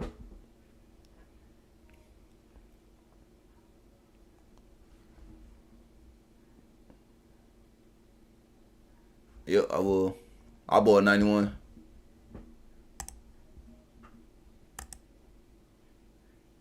You say I'm not a New Yorker? Say that's a fact. How far is Manhattan in Queens? Because I could have sworn the studio was in Queens according to the movies. They got a y'all go on YouTube. I was talking to this dude yesterday. I seen the quad shoot. I said they was showing how the quad shooting studio it looks now, and what Tupac and Biggie and all them recorded it. It's on YouTube. Those people were the only ones that weren't gang related. What's up, Billy? Sam Snead, the guy who co-produced Dre's songs Natural Born Killers, Keep Their Heads Ringing, and a few others on the cancelled Helter Skelter album, is from Pittsburgh. Dr. Dre's ghostwriter Jay Flex is from Ohio. They also had a group called Street Scholars, which included Sharif, aka Killer Ben, who's originally from Brooklyn, Drama, who's from Queens, and Jay Boogie, who's from Jersey. Okay. So the people in Dre's team are all from the Midwest and the East Coast. The people on Death Row so what y'all think about Jay-Z and Mobb Deep? Who you think and always try to intimidate them. Jay-Z did some Jay Flex had a problem with it. Blackballed them, just like Dre, he didn't like how Tupac and the Outlaws were dissing the East Coast. Jay Flex confronted them and said, "How you people is talking ish about the East Coast people, and y'all from back east. It's a reference. Like, I don't get it. I'm not on that bandwagon-ish." Meaning he didn't want to be part of the East-West feud and go at other coasts. It was mainly the gang members and Tupac's clique who wanted to go to war with the East Coast. Live that Mobb Deep versus Jay-Z. And the security on Death Row were members of the Mob Piru, which Tupac wanted to be a part of. Snoop, the Dogg Pound, and Nate Dogg were all Crips. Dre and his team, meaning Sam Snead, Jay Flex, and the Street Scholars, didn't want to join any of those gangs and tried to stay away from them. They just wanted to make music, that's it. Just like Dre. Tupac then thought, alright, if you want to stay neutral, then that's cool. But you can't rep the East Coast while you're on Death Row. Just like wearing the wrong colors in certain neighborhoods is seen as provocation for gang members, repping the East Coast in front of Pac and his people was seen as treason and a reason to fight. Because that's exactly what happened at the K&M studios, when Jay Flex's friend Sharif, aka Killer Ben, was recording his vocals for a song. Besides them fighting on the East Coast, West Coast, were people really fighting like other people, like other states? Like if you from like, say I'm doing the 90s, I'm from the West Side and I come on to the East Side. So motherfuckers try to fight me on the East Side, or if I'm from the East Side, I go to the West Side. Motherfuckers gonna try to fight me because I'm from over there. Was it like that back then? That's what I want to know. I would say Blueprint 2 is one most slept on this track ever. Over who? Like, over who? Talking about like Nas? Cause Nas killed him in that ether. I ain't gonna lie. He smoked goddamn Jay-Z. Then I did then the last live. I didn't know he took so many fucking Biggie lyrics and shit, bro. I said, damn, Jay-Z, you got almost all your hit songs got a Biggie verse in that motherfucker. Not a Biggie verse, but like you rapping like Biggie. Like you took somebody's style. You know what I'm saying? And said it's Brooklyn in the house just when the people from Death Row came in the room. Tupac was of course pissed. Like, how the hell can Dre's people say it's Brooklyn in the house after Snoop Dogg and the Dogg Pound got shot at in Brooklyn? And how are these people still on Death Row? J Flex and J Boogie then went into a different studio to listen to some music. Sharif and J Boogie both had dreads at the time. So the... I forgot where he dissed him at. I gotta go to my past live. This is we on this shit.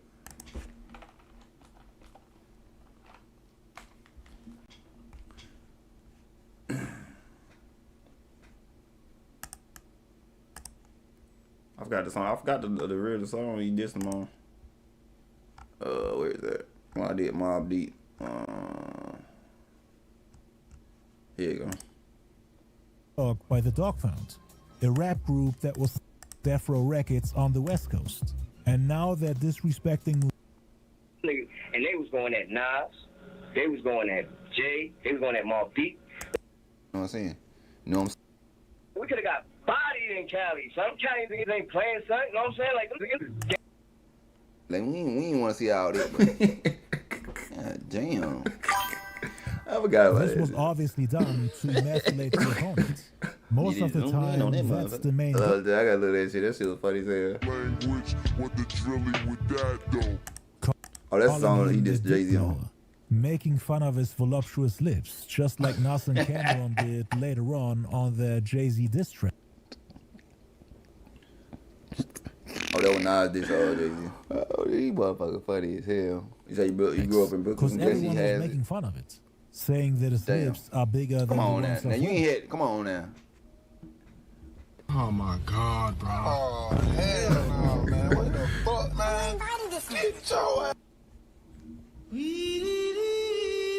Motherfucker zoomed in on them there a little. Hold on, I'm trying to find it, y'all. Was it this one? Now Prodigy is taking aim at it. I push it down, blow around at your baseball hat. I take it on the one. They had a real rap battle? Sticking their chest out, acting like they in control. Next song is called Murder Music. Prodigy starts off verse 1 by saying that he's been on the battlefield since day one. It's on YouTube. Taking the Murder One route. And now all of a sudden, all these rappers are popping their little heads out of the hole. Sticking their chest out like a champion and acting like they're in control of the game. I mean, Prodigy, he killed him on that damn song. Damn, what that song called? Oh, yeah, this one he did. Now, here, stop the cap. Stop the cap. For the high sales of the New York Yankees baseball hats. At the time, it was part of his brand, almost like Tupac and his bandana. One of the first things that come to mind when thinking of Pac is his bandana. And it's the same for Jay-Z and his Yankee hat. Now, them damn lips, I ain't gonna lie. Hell, now you lag. Now, hell, now stop the cap. Stop the cap. He would take care of his whole crew. And yeah, but y'all can make sure y'all go check out that past live when I did Jay-Z versus Mobb Deep. I gotta find it when he did this one. Jay-Z first dissed him.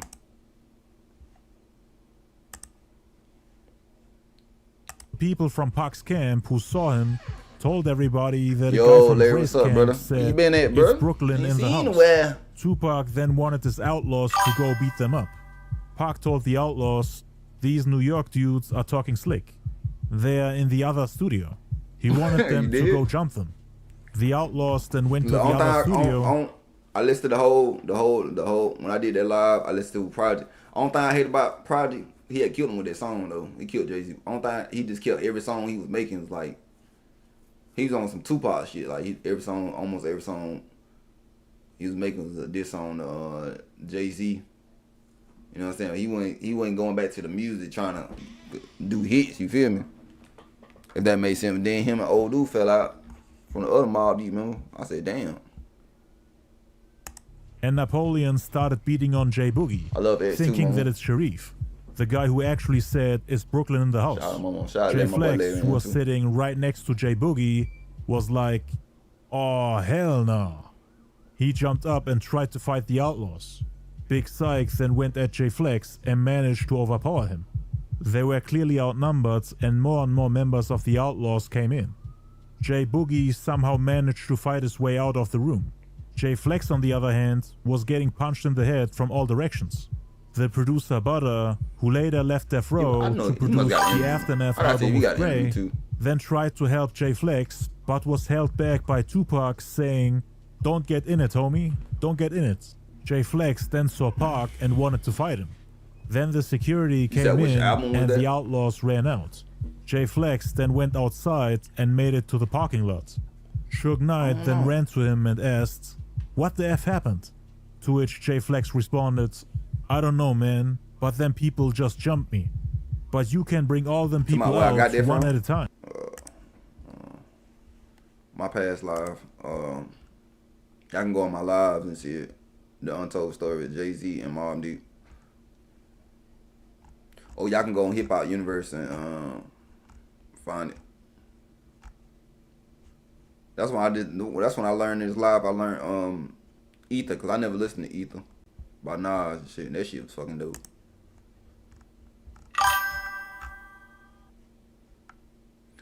Hold on, I want to go to whatchamacallit real quick.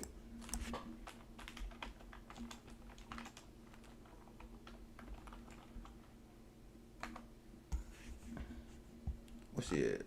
She just had an interview. Damn, this shit 14 years ago. God damn. Hold on, how this 14 years ago and this 6 years ago? Oh, it's flashback. So she did an interview. Later read the version having words with Tupac, fashion of. Okay, we're gonna go this one. It's only 3 minutes.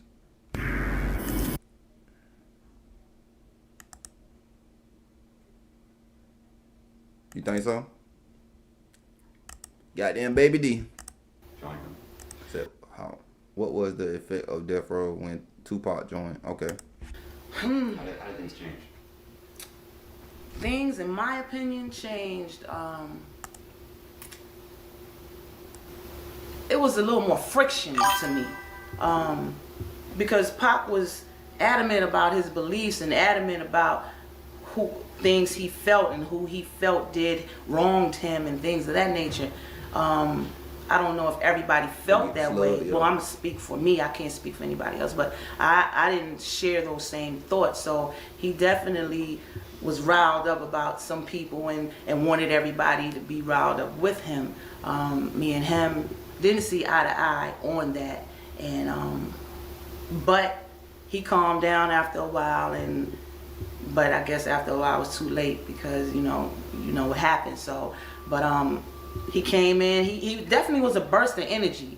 He definitely lit things up. But as far as the other aspect, the beef part, I didn't like it. But it's his energy and his work ethic, the way he would get in the studio and just be in there all day, all night, and come out with like 10, 12 songs, and he just was like a machine. He could spit it out like that. So as far as thank you, Gentry.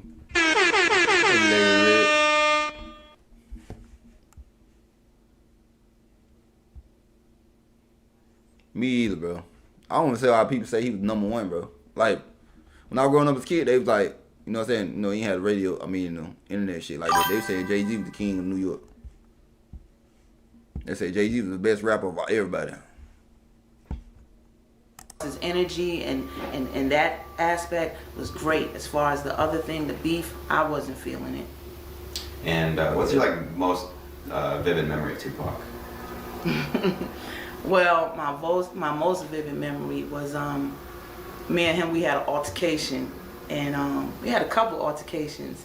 And after our altercations, I guess he saw that he couldn't sway me to go his way. So finally, he was going to do an album called A Nation of Millions, I believe it was. And he said, "Rage, you gonna be on my album?" I said, "No, I don't know, Pop." And he said, I got some East Coast motherfuckers on there. I ain't beefing. I said, all right, I'll do it. He's like, I got Buckshot Shorty and I got somebody else on there. Said Jake and so and his smile, the way he when he was adamant about something and he threw that smile on you. So that's his smile and our last conversation was one of the most vivid memories I have. Now, when you met him and started working with him, did you have any idea that maybe perhaps this would be a person who would be considered the greatest rapper of all time? One of the greatest rappers of all time? No, because when I first met him in New York when I lived in New York, and I said something smart to him like, I'm better than you or something. I wasn't even discovered at that point, but I just carried myself like that way, and I said, oh yeah, I'm better than you. He's like, yeah, you better than me? I said, yeah. So I never thought that he would be as great as he is. I mean, anybody you hang around, I don't think you look at them in that way because you're with them all the time and you don't see them the way everybody else sees them, the world sees them. So I never had a clue. I knew he was like a street poet. He definitely was connected with the streets and spoke for the streets. So yeah, he's great in his own right. Give me a hell yeah! She got more respect for me for keeping it real though.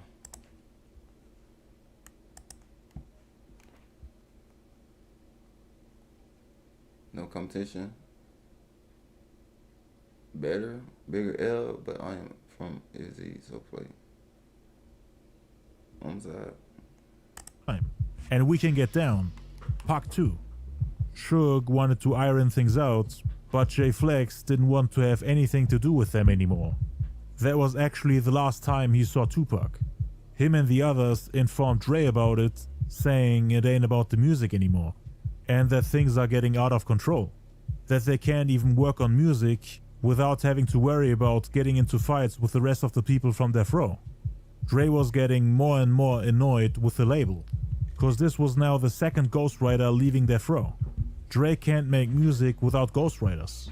Suge was merging gangbanging with the business, replacing professional security guards with gang members, who were all living better than the artists on Death Row. According to the singer Joel, they were exploiting artists and spending more money on girls and gang members than the people who were actually bringing in the money. Suge's girls were getting houses and cars, could spend as much money as they wanted, while the artists on Death Row were putting in all the work while only getting pocket money in exchange. Dre and J Flex were under the impression that them treating Dre's artists badly was to say F you to Dre. All the 90s and Dre hits, was all the apparently 90s hip-hop, all this shit. I'm doing 90s bass on TikTok, bro. Y'all make sure y'all follow me on TikTok, Baby Jody 7413. We gonna play nothing but straight 90 music. And all y'all favorite rappers, y'all let me know. Even rappers I don't even know about, y'all can put me on and we'll listen to that shit live. I'll give you my reaction, my thoughts and shit. I wish I could do it on YouTube, man. It just sucks these days, man. Everybody have everything copyrighted, bro. You can't really just enjoy shit no more because everything be fucking copyrighted, bro. Like, damn. Scared of having meetings with Suge, especially in Compton, where Smart Pyru homies are from.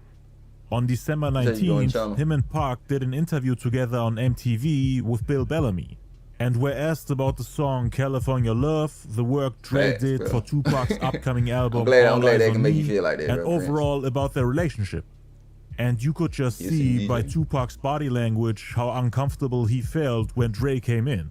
Before Dre was there, he was all calm and relaxed and in a good mood. I appreciate you. Then Dre comes in and Pac kinda turns away from him. If I can bring back y'all old memories and shit, man, days when fucking hip hop was hip hop, bro.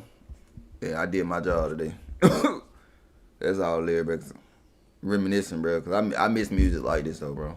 I can't like nowadays to be trash, bro. I don't listen to like all the young generation shit no more. I'm old head now. I'm an aunt now, but I'm considered old head now, so I like old school music now. Y'all gotta put me on to the 80s, though. All the 80 hip hop artists and shit, R&B too. Y'all gotta put me on. I wasn't born at that time, but y'all put me on. I think my first 80s documentary I'm trying to do. I'm gonna do LL Cool J. I think I'm gonna do. I think it's only right to do LL Cool J, or I might do Slick Rick. I don't know, I'm gonna let y'all slide. Slick Rick or LL Cool J. That's gonna be my first one when we go back to the 80s. I'm trying to knock out the 90s for so I can get hip to the 80s, because I'm not hip to the 80 artists. Looking bored and out of place, as if he doesn't want to hear anything that comes out of Dre's mouth. Scratching his head, neck and beard. Dre was then asked about the studio session he had with Tupac. Instead of answering, he redirected the question to Pac, who was then forced to lie and make it look like the two are best friends and a perfect team, telling the interviewer how good of a producer and how much of a genius Dre is, even though he didn't really feel that way, album, bro. which he later admitted in a different interview. I'm about to go on my mixtape. Y'all want me to do Slick Rick? As you can hear, he was pretty upset about Dre always getting credit for work that other people did. In the MTV interview, he even joked about Dre telling him to get his quote-unquote frail ass to Dr. Dre's studio. Go ahead. Pop, bring your frail ass in the studio. Nah. But all right. Nah. How did it work out, though? How y'all went in there, and I'm going to tell you, man, honestly, it's a sight to see Dr. Dre in the studio. You know, I'm going to tell you this for the world. Dre don't hop up in this. He got his own studio at home. He don't even kick it with regular rappers in the studio. Pac then explains how Dre doesn't even I seen Tupac, he copied someone. Tupac copied Slick Rick too. He had a movie. Didn't he have a movie like where he had the eye patch and shit, and what's the shit y'all used to wear back in the day? The kangaroo little hats. Not what's the shit? It's called, I think it's called kangaroo. All the 80 people used to wear. All the 80 rappers used to wear. Time with quote-unquote regular rappers in the studio, basically humbling himself and calling himself a small, irrelevant rapper compared to the giant Dr. Dre. Even though Pac was already a platinum artist, he didn't join Death Row hoping that Dre will make him famous. They were both established and well-respected artists, but Dre would still not pay him a visit in the studio, as if he doesn't even care about him being part of the family, and as if he has no interest in seeing the new superstar on his label work. And he didn't even care about the guy who was about to take his label to the next level. The guy who's about to be the highest selling rapper in the world. And the guy who will put Death Row back on top. I like this shit. Suge, on the other hand, often came to the studio to listen to Tupac and what he has been working on, ready to give feedback and to make sure that the quality is on point. Dre, the musical genius, and the guy who was always listed as the executive producer of every album released on Death Row prior to All Eyes on Me, did not care about Tupac enough to sit in the studio with him to listen to his music. Instead, he let the other co-owner, Suge Knight, a guy who's not even a real producer and has zero clue about music, sit there with Pac. People drop fast. I'm gonna go check. Y'all drop fast and check. I'm gonna go check this shit. What is it called? Shit. Do they still sell them to this day? Like, oh, they got a website.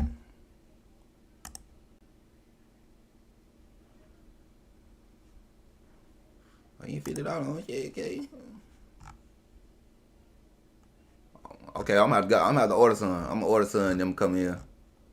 I'm gonna wait till this. I'm gonna order some for y'all. And then when we go back to the 80s, I'm gonna wear the 80s, all 80. I'm gonna come in here, dress down like 80s. Yeah, I'm going ahead and order this. They want $80 right here. They only got hats. Oh, so they ain't out of style. I thought he was out of style. You hear nobody say talk about them. Hold on. No, bro, I want the old school, bro. I don't want the new school. I want the old school. Y'all ain't got old school on here? Oh, hell no. I want the old school shit. Iconic. What the old school? Y'all ain't got the jumpsuits and shit. Like, damn. I might have to go Amazon for that shit. To be honest, I ain't gonna lie. I might have to go Amazon for that shit. You say you the first one. Somebody told me that shit last. He was the first one to wear Versace. The Adidas track. That's what I'm talking about. It's not right though. That's what I was trying to find. I know this one. I know that one. I know how you see LL Cool J wearing that shit all the time. What it's called? It's a tracksuit. The Trappers. What the fuck is that? Oh, that's some girl shit. Hell no. Like they don't got this shit on.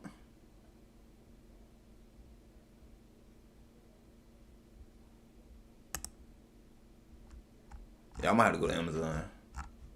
I know Amazon probably got it. Oh, look like some Perry shit. Oh yeah, I'm going to Amazon and get this. I'm gonna get the whole suit. I might get an eye patch for y'all.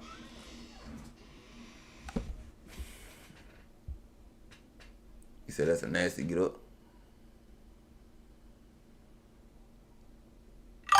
It's an Adidas tracksuit. And give him feedback. That's why only Suge Knight was listed as the executive producer on the album. And Pac, of course, was mad at him for that. He was supposed to get feedback and support from Dre, not from Suge. How do you even manage to have a non-producer as the one and only executive producer of the biggest album on your label, while you as the quote-unquote best producer in the world and owner of the label do absolutely nothing? Suge was slowly taking full control of the label, and career-wise, Dre felt like Pac and Snoop were replacing him as the superstar and main priority on the label, due to them having albums on the way and Dre having to give away his hits to others. Like mentioned earlier, California Love was supposed to be the equivalent of Nothing But a G-Thing for his next album, meaning the song that makes the album worth releasing. Dre felt like this is what the future of the label has to offer for him. Tupac will get all the shine and Dre will be in his shadow. Just like how they degraded him to a feature guest and wrote featuring Dr. Dre in a small font size Dre, you not a real fucking California rapper. Like, damn.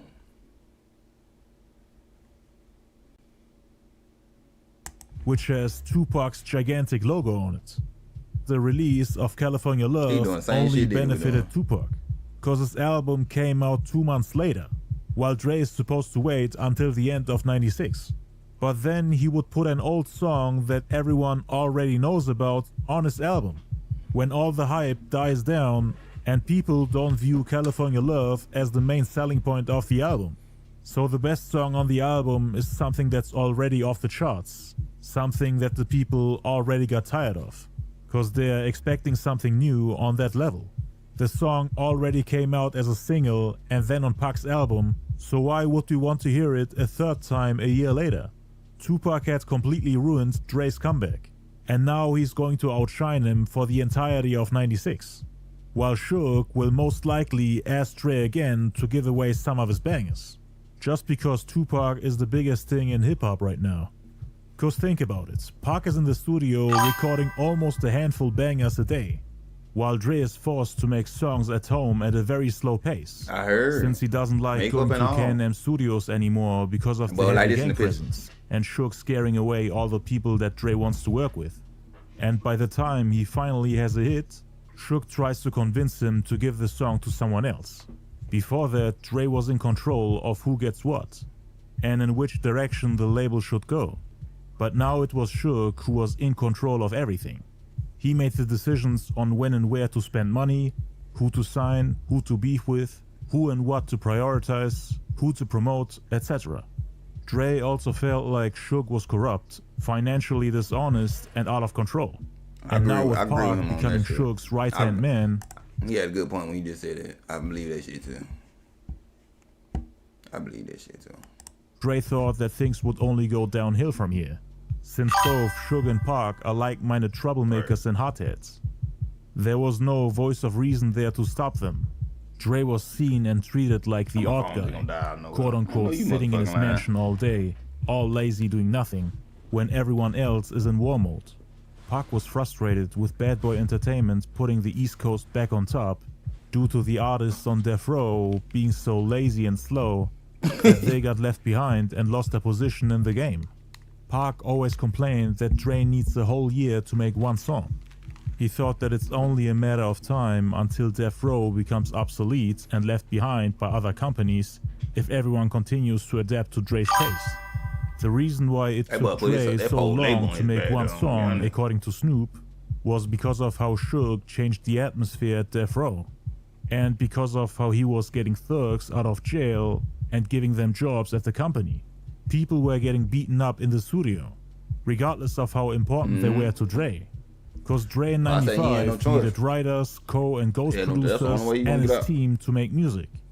But these Like people I've were been saying, getting treated I like wish you dirt did the over whole there, 4 years, bro. constantly Like, getting beaten up. I mean, we probably wouldn't got all the hit songs we got. You know what I'm saying? When he got out of jail, shit, all the like California Love and shit. But I wish you would have took if he would have took the whole 4 and he still would have been alive to this day. Then I'd be happy with that shit. You know what I'm saying? I know he would have got out. He would still hit bangers. But I wish he would have took this did the 4 years, bro. Where then came out and goddamn just took over the rap game. Threatens, and the East Coast West Coast beef was becoming more and more of a problem, which made Suge and his people become more and more radical. He hired more and more gang members to protect him. Dre was worried not only about the future of his label, but also about his own safety. Who should he worry about more? The people who became enemies of Death Row? The unpredictable gang members who intimidated Dre's crew? The police who only need to find one little reason to throw him back in jail? Or his partner Suge Knight, who's getting out of control? There are countless stories of rappers and producers getting beaten up on Death Row for the smallest reasons. What if Suge tries to do the same thing to Dre, to get him under his control like everyone else? Cause he had already made his homies beat up artists in front of him, without Dre being able to do anything about it. According to Michelle Lay, Suge was frustrated with Dre because he couldn't make him come to the studio. Pac was a workaholic, and with him they could make more music in just a couple of weeks than Dre did during all his years on Death Row. Suge, who only cared about money, loved Pac's way of working, thinking that if everyone on Death Row was working just as hard and just as fast as Pac, they would be able to sell millions every month and drop hit after hit, instead of only dropping one. Besides us, the other everybody else just see like Pac hothead. He's the cause of everything. You this and that. But I hope I can bring like him. You know what I'm saying? People my generation and younger generation show Pac who he really was though. You feel me? I love his kind side, bro. His real side, like that nigga just real, like bro. Just one of them you ever met one of them people? They just ride for you no matter what, bro. Right or wrong, but them motherfuckers just ride with you, bro. Tell you what it is. They don't lie. They just tell you what it is. It's a lot. Tupac ain't the only person that's like. It's a lot of people like that in this world. One project per year, like Dre wanted to do, cause Dre wanted to make sure that the quality of the work is consistent. His approach was slowing down the whole company, especially with Suge signing more and more people. Cause releasing 1 or 2 albums per year is fine if you only have like 2 artists on the label, but even before Suge started signing people to the company, they already had over a dozen artists who wanted to drop albums, and all of them were waiting for Dre's approval. Almost none of the albums they worked on ended up getting released. Dre didn't really care about releasing all those albums. He wanted to focus on himself. Suge then realized that they didn't really need Dre to make music, because they had all the money in the world to get faster working producers. All Eyes on Me, for example, only had 1 Dre beat. Suge really thought that most of the producers who worked on the album were better than Dre, so he was kinda putting the pressure on him. Like, look, all these producers made 50 beats while you haven't even finished one, making it seem like Dre is replaceable, that they will just release music without him, even though Dre's dream was to own a company where he's in full control of what is being released, so that the whole game gets this image of him being a hip-hop god who never disappoints and always drops the best music out there. Every album changes like the game. Love for black people. Like, that's what Dre wanted. Focus on a small amount of people that makes sense to y'all. And a small amount of albums. Suge, on the other hand, put quantity over quality. He tried to motivate Dre into working faster. Come on, man, you need to come at this, and this date. Into people. And Dre was like, man, I work at my own pace. I work alone. Dre felt like the respect Suge had for him as a musical genius and producer was lost. That he didn't trust in Dre's way of working. Suge had so much faith in Pac that he chose him over his partner Dre, and did what Pac thought was best for the label. I never listened to Pac didn't even know how to run a company. Just like Suge, he was trying to give everyone record deals and throw money out the window. Like later on when they wanted to start Death Row East and Machiavelli Records. Dre wouldn't have signed any of those artists because they wouldn't have benefited the company. Next year, Death Row gonna start printing our own money. Cause we making so much, we need to start printing our own money. It's gonna be me and Suge on a $100 bill like this. Me, Suge, and Dot Move. We're gonna be in a $100 bill like this. Dre and Pac were like polar opposites. Pac was extroverted and hyperactive, loved making music while partying in the studio with over a dozen people. Dre, on the other hand, was the more introverted and focused artist that could only work when he's alone and in peace, without random people running around in the studio. And if you look at the pictures of their studio session together, you can see how Dre is standing out from the rest of them. Everyone is partying and walking around with drinks in their hands, while Dre is sitting there focused, working with Pac and his homies minus a headache song. Pac loved being in the studio with like 20 people. You know what I mean? In that type of environment, he could make one song after another. Dre, on the other hand, hated that. Pac and Suge had changed the work environment at K&M Studios. Dre preferred working alone, sitting in a studio where there's not much talking going on, fully focused, making refinements, re-listening to the same song over and over again to find things to improve, and to put it out in the best form possible. It was hard for him to work with 20 people in the studio while everyone is partying and having fun. It was irritating to him.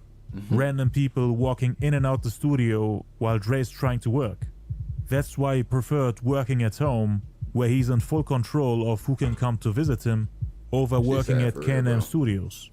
You can't tell what was going through Dre's mind at the time, but... Shut Jay, you do like... That man, you do just at that point, the whole time, it seemed like you do just at that damn time. I ain't gonna lie. Like, ain't nobody, you the one gave him the beat. You couldn't do nothing with California Love. Shit. Can't blame that shit all on Tupac, bro. Where? Snoop, y'all already know how I feel about Snoop. He changed his damn story every goddamn interview. I don't know what to believe with him. Dre most likely hadn't made his final decision yet to leave the label. He probably thought more as a plan B, just in case.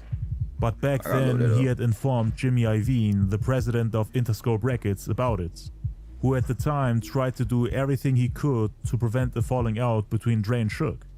He wanted them to continue, saying that things will improve, and that he should focus on his album. Around the same time, Michelle A's alcohol addiction got out of control again. Again? She already had a case for driving under the influence and wasn't allowed to drive, which again was one of the reasons why she depended on Suge coming to her rescue and bringing groceries and diapers when Dre wasn't there. She was begging Dre to come help her fix her drug problem, but it only led to arguments. Dre supposedly didn't even care about their kids. Suge was there when she needed him, and got her into rehab at Betty Ford to get clean. According to Reggie Wright, she was there twice between 95 and 96. And according to Michelle A, she was gone for about 2 months, which doesn't really make sense, as there's footage of her at parties, photo shoots, studio sessions and concerts at different dates between December 95 and February 96. So her time at Betty Ford's couldn't have been that long. But her being away until early January gave Dre the ability to take the secret relationship with Nicole to the next level. He could spend more time with her and didn't need to care about Michelle A. Nicole then divorced her husband Sadil and got engaged with Dre that same month. You right? Even though Dre was engaged to Michelle A and hadn't told her anything about it. According to Dre, she was part of the reason why he felt ashamed of his lifestyle. Some pictures she look like she got a normal jaw on that damn picture. On the other picture she got a long ass jaw. Damn. He wanted to stop calling women the B-words, and overall felt like he had to move on from that image. The artists on Death Row were known for their misogynistic lyrics. Nicole made him change his style into what people would later call mature rap or grown-up rap. He wanted a brand new image and get away from everything Death Row was representing. That's the reason why he made the song Been There Done That. The whole time Dre was dating Nicole, he was technically still living in the same house in Calabasas with Michelle A, since they were supposed to get married. Michelle A had left all her stuff there while she was in rehab and had no clue that Dre was dating other women. Some say that Dre was fed up with Michelle not getting her drug and alcohol problem under control, thinking that he could never have a happy marriage with her. Michelle would call Suge Knight every day from Betty Ford's, begging him to get her out of there, saying that she feels better now and that she's clean. Shortly after New Year, Suge and the Death Row head of security, Reggie Wright, went to pick her up in a limo. According to Reg, Suge and Michelle were having sex in the back of the limo while they were driving back home. He could hear the rumbling in the back and feel the car shaking.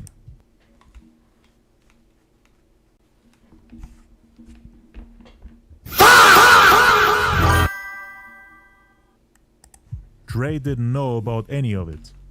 How the fuck you didn't know? On January 6, 1996, the Death Row family performed at the Louisiana Superdome in New Orleans. It was supposed to be a memorial tribute to Eazy-E, the rival of the label Death Row, who had passed away a year prior on March 26. Tupac, Michelle, Snoop, the Dogg Pound, Suge, the Death Row head of security Reggie Wright, and Suge's right-hand man Buntry all attended the event. Dre was the only one who didn't come, even though he was the closest to him. Reason why he didn't attend was because he was sick.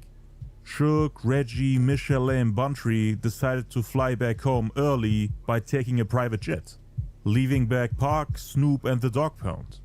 And that's when Michelle told Suge that Pac was trying to smash her. And again, the reason why Michelle told him that is because she had a secret relationship with him. Damn. Everyone assumed that she was trying to start a fight or a conflict between Suge and Pac.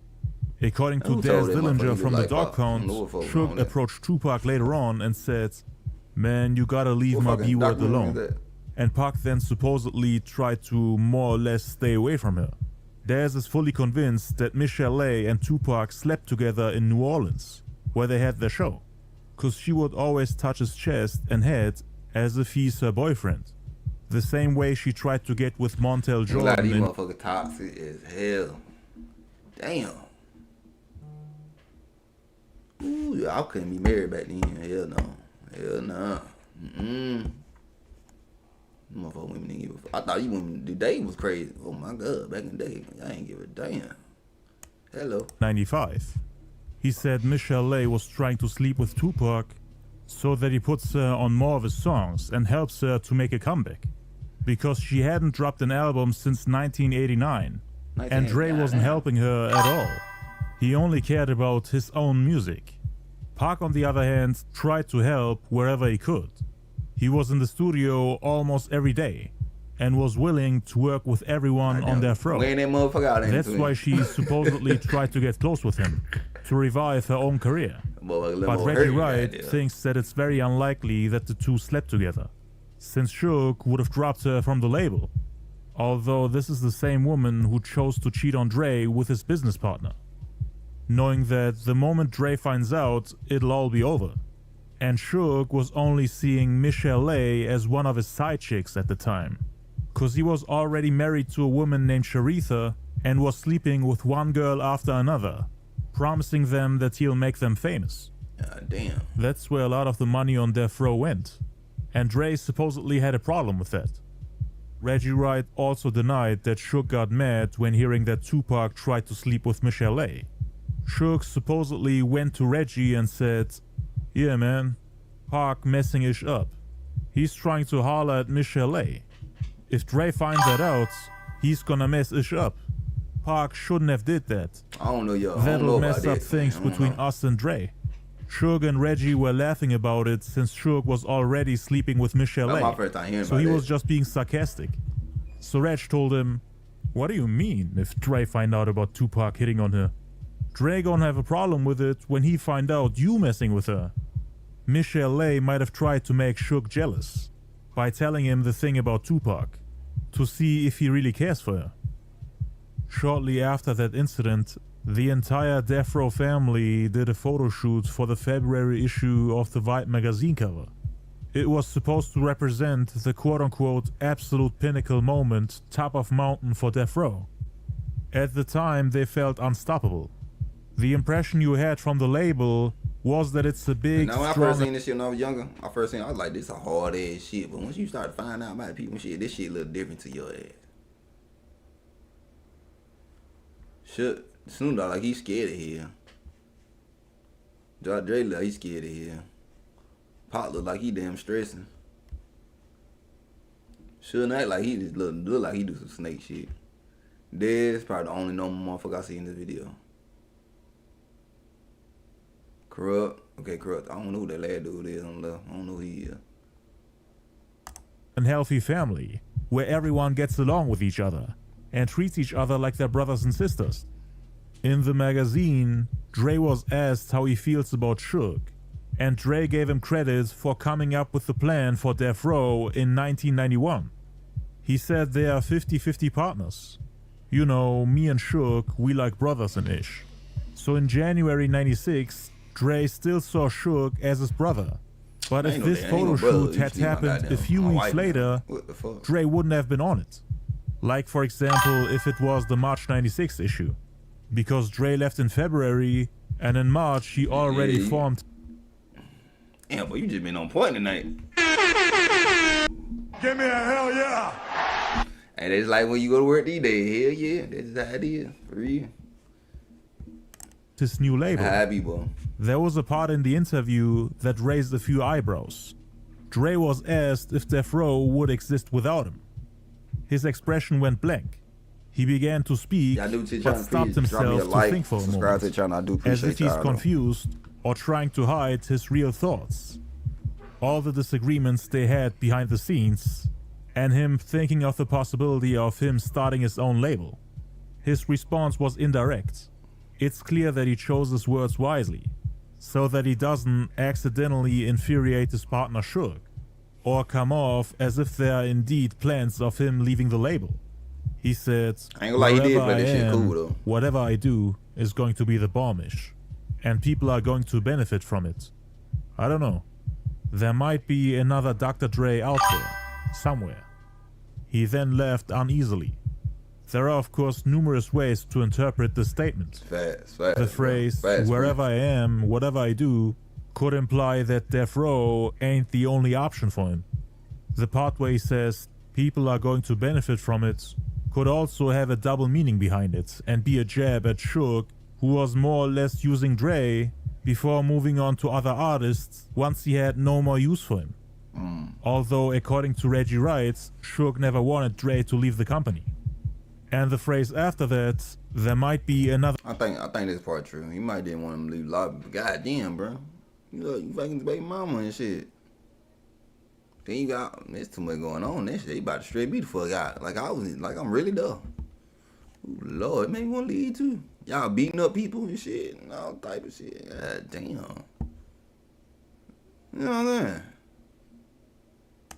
saying? Dr. Dre out there could also have a double meaning behind it, since Dre was getting replaced by other producers, who Suge invited to come work with Death Row, thinking that they're better than Dre, just because they work faster.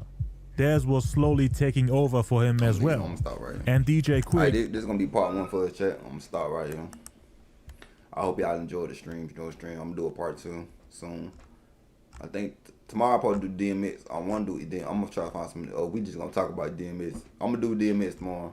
Like, make sure y'all tune in. Like, subscribe to the channel. I'm going to do DMX. If I can find something on him without the music and just him straight talking, I'm going to do DMX. That's going to be my next one. Then we'll do a part 2. Y'all make sure y'all look at my posts and shit, so y'all be updated what I'm going to stream and shit. Cause like YouTube been trying to stop me, bro. They been getting copyrights, all type of shit, bro. So I don't know. I don't be doing that, bro. Be streaming. Appreciate everybody dropping knowledge. I do remember one thing about me. I remember everything, bro. So all the songs y'all gave me, everything, I remember that shit. I'm definitely gonna check them out off stream. I'm about to bump that Tupac when I get off stream.